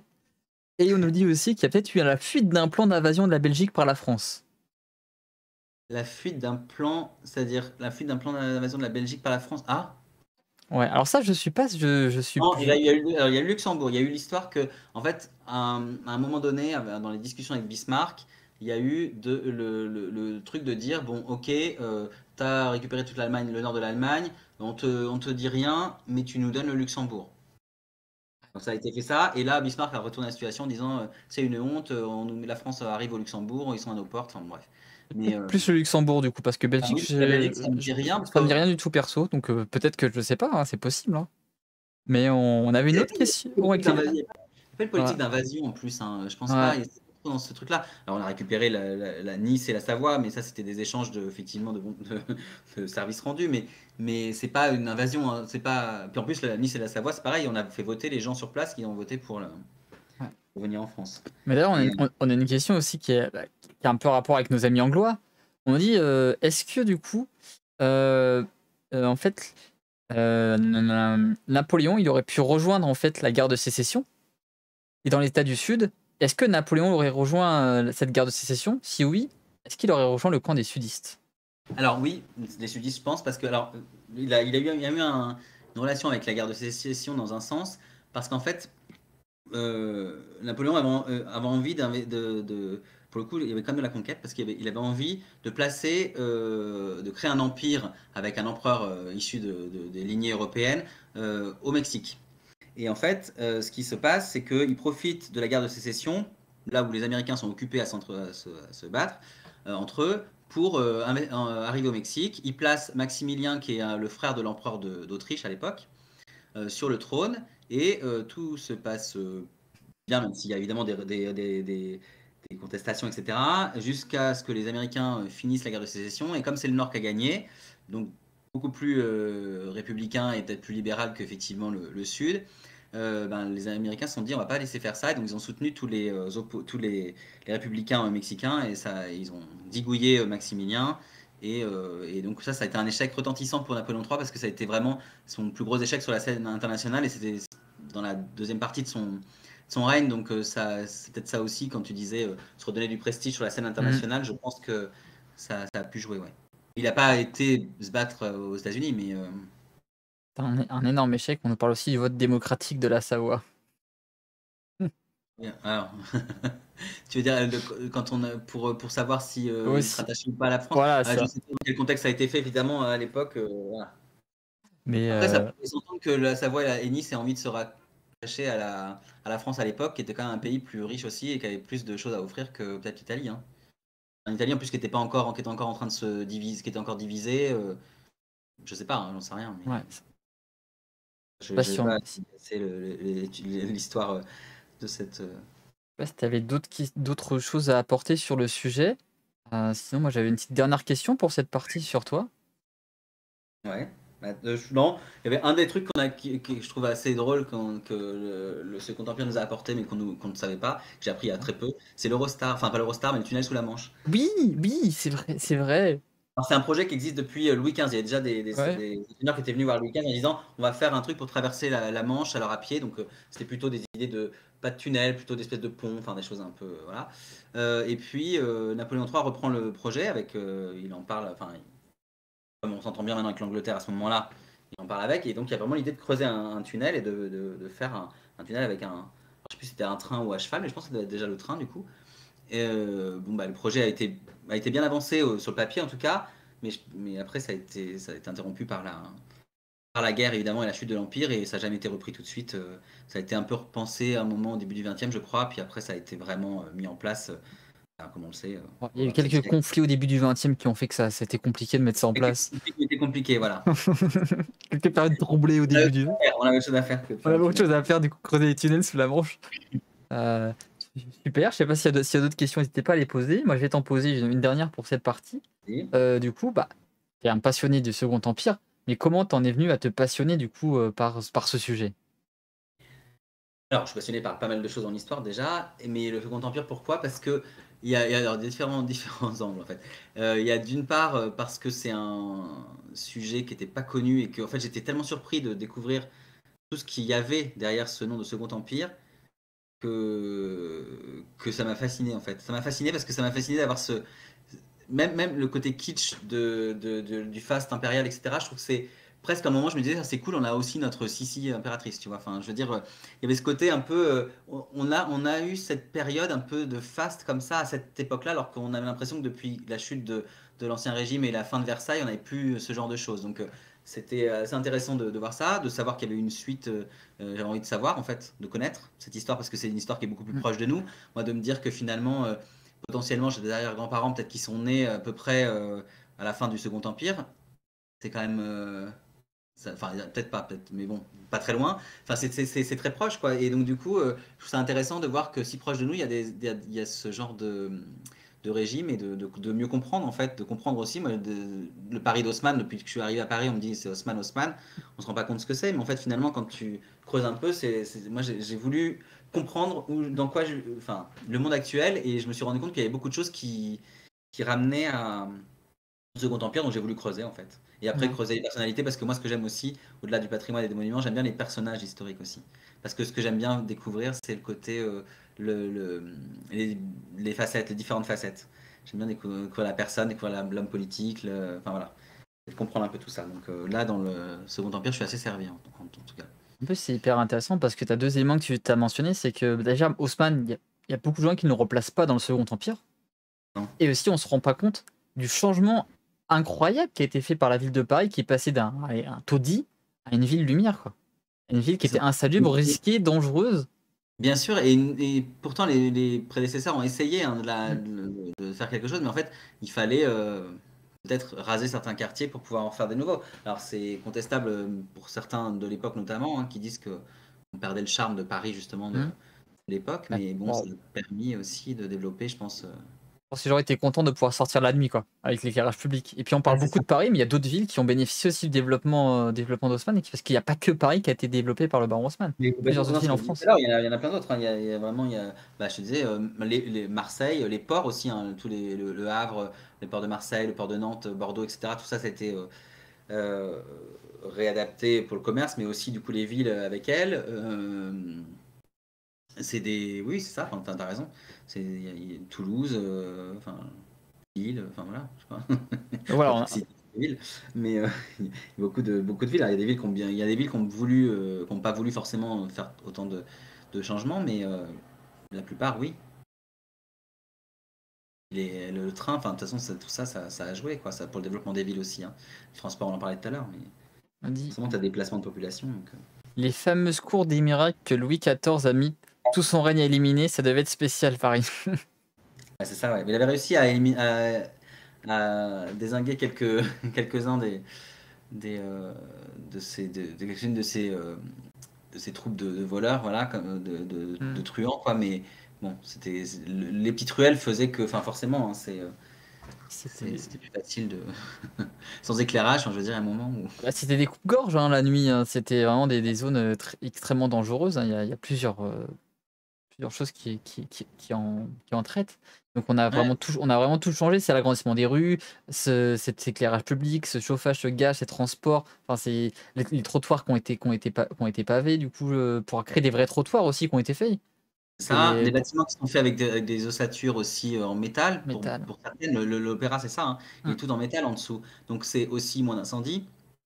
Enfin, c'est une protection, oui, plus de sécurité en fait, donc ça aide, c'est sûr.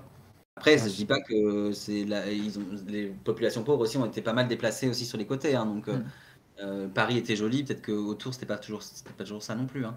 Il y avait comme une enceinte hein, autour, hein, avec Ouais. ouais, mais bon, donc, OK, super. Est-ce que tu aurais quelque chose à ajouter?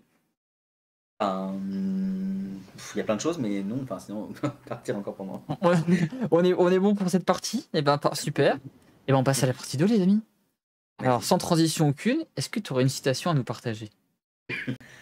Alors oui, au départ, je voulais une citation de Napoléon III, mais j'ai regardé un peu, c'était pas évident parce que c'est pas des citations en tout cas qui me correspondent, parce qu'il y a des choses qui sont pas toujours des choses misogynes, des choses voilà, Ah, j'étais là, bon, non. Mais j'ai trouvé quand même un truc qui est pas de lui, mais qu'il a dite à un moment, je vais dire pourquoi après, mais c'est il ne faut jamais dire jamais. Donc ça, c'est un proverbe évidemment français, c'est un truc qui me va bien, parce que effectivement, moi maintenant je fais ça, on est en train de parler ce soir, je suis pas du tout dans ce domaine-là à la base, dans l'histoire, dans le patrimoine, etc. Mais grâce aux réseaux sociaux, grâce à, bon, bah, aussi à un peu d'énergie, etc. Je suis dedans et ça me fait plaisir et tout ça. Et je me dis, bah voilà, j'aurais jamais pensé que j'aurais pu faire ça. Donc je trouve que ça me correspond pas mal en fait, ne jamais dire jamais. Et puis pour revenir à Napoléon, il a dit ça au moment où un de ses ministres, quand l'Italie est quasiment devenue unifiée, sauf Rome qui résistait parce qu'il y avait le pape à Rome, etc., et que Napoléon III voulait pas aider les Italiens à détruire la principauté du pape, en quelque sorte. Il y a son ministre qui a dit de toute façon, les Italiens n'auront jamais Rome, en quelque sorte. Et là, Napoléon l'a dit, il ne faut jamais dire jamais. Il a eu raison, puisque finalement, à la fin, Rome est devenue, elle s'est unifiée avec le reste. Donc voilà, je sais pas, j'avais envie de, c'est pas un moment très important dans l'histoire de Napoléon III, mais ça me correspondait bien. c'est bien, on nous dit que jamais n'est pas français et on nous dit qu'ils n'arrivaient pas à faire avancer les travaux car les ouvriers étaient assassinés régulièrement. Ah, Ah, possible ça. je Bah oui, pense parce que. qu'on on est sur de l'humour aujourd'hui. Je pense qu'on est sur du bon humour.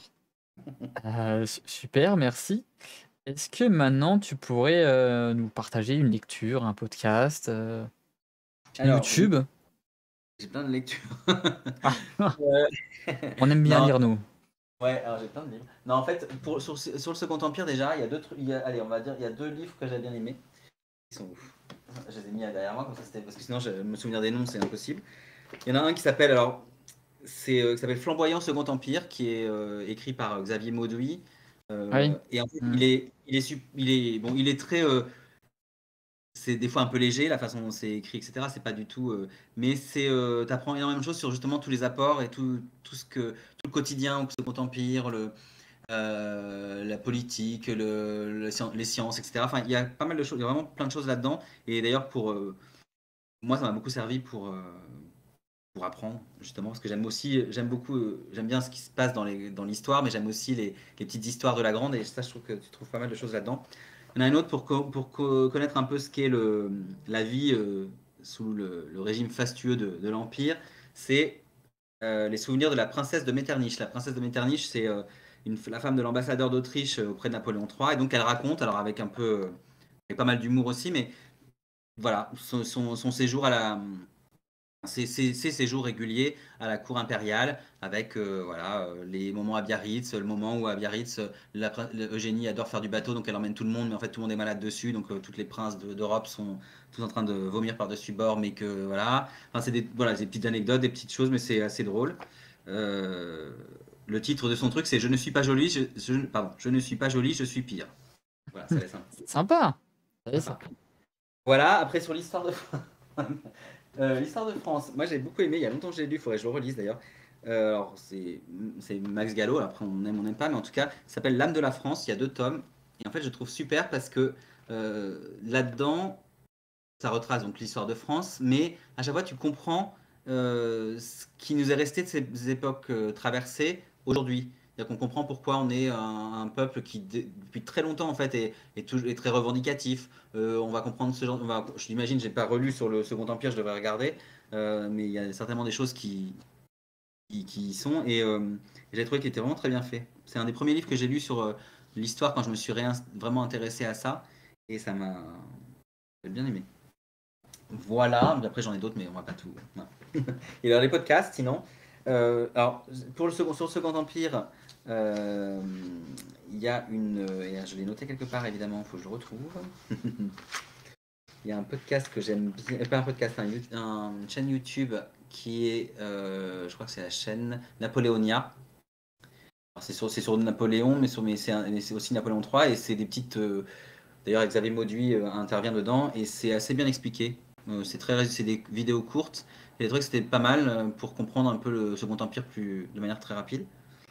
Et en podcast, moi j'aime bien, même si c'est, alors tous les historiens n'aiment peut-être pas, mais j'aime bien Franck Ferrand, écouter ses podcasts. Alors, voilà, Hmm, je trouve que, en fait, c'est bien raconté. Voilà. ok, top. On avait une question aussi. On entend souvent Napoléon Bonaparte a rendu en 1815 la France plus petite qu'il ne l'a trouvée en 1799 lors de sa prise de pouvoir. À cela, on répond, on ne marchande pas à la grandeur. Est-ce qu'on peut dire la même chose pour Napoléon III? Est-ce qu'on l'a trouvé moins bien, en gros, la France Est-ce à qu'il l'a la fin? rendue plus petite que quand il l'a trouvée? Et est-ce qu'on peut aussi répondre, on ne marchande pas la grandeur? Alors, je pense pas qu'il l'ait rendue plus petite que ce qu'elle n'était, parce qu'on en a parlé, on a passé quand Hmm, même là tout le temps à montrer un peu quand même tous les apports qu'on a encore du Second Empire. Donc, si on parle du point de vue, ne serait-ce que, enfin, voilà, de ce qui nous reste, il y a quand même beaucoup de choses. Donc, je pense pas qu'il l'ait rendue plus petite, au contraire. Après, c'était quoi? Tu m'as dit, on ne marchande pas la avec la grandeur. grandeur, c'est ça? Alors, si je comprends bien, ça veut dire quoi? Ça veut dire qu'on peut. Oui, y a pas de je pense que ça veut dire qu'il y a pas de concession à faire avec, la grandeur et qu'on peut pour le prestige de la France, on peut un peu faire ce qu'on veut. Oui, c'est ça, c'est bien ce que je comprends. Alors ça, c'est peut-être un peu ce qu'il a fait au départ. C'est pour ça qu'il a été. Je pense que c'est pour ça que le régime était très autoritaire au départ aussi. C'était l'idée de s'installer. Alors là, je cautionne rien, hein, mais je dis juste que ça devait être ça aussi. C'est l'idée de se dire, bah, la grandeur de la France mérite euh, d'être plus autoritaire, mérite peut-être d'investir énormément, de casser tout Paris pour en faire un Paris haussmannien. Enfin voilà, ce genre de choses. Donc peut-être que là, ça peut s'appliquer. Après, en vrai, moi personnellement, je pense que non. Enfin, faut pas. Tout n'est pas. Enfin, tu peux pas tout justifier OK. juste pour la grandeur de la France, mais oui. Est-ce que maintenant tu aurais un conseil à donner?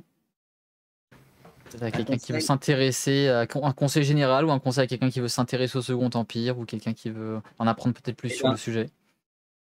alors, de manière générale, je dirais qu'il faut pas hésiter à pousser j'imagine, à pousser les portes des monuments, hein, et ne pas se dire que ça ne concerne pas, parce que moi, je vois avec mes amis proches, c'est-à-dire que je les emmène maintenant avec moi dans certaines visites et ils adorent parce qu'ils découvrent les monuments de manière différente et je les encourage même à faire des visites guidées parfois parce que je trouve qu'on a tendance à. Moi, j'ai des souvenirs de quand j'étais petit, ça me barbait.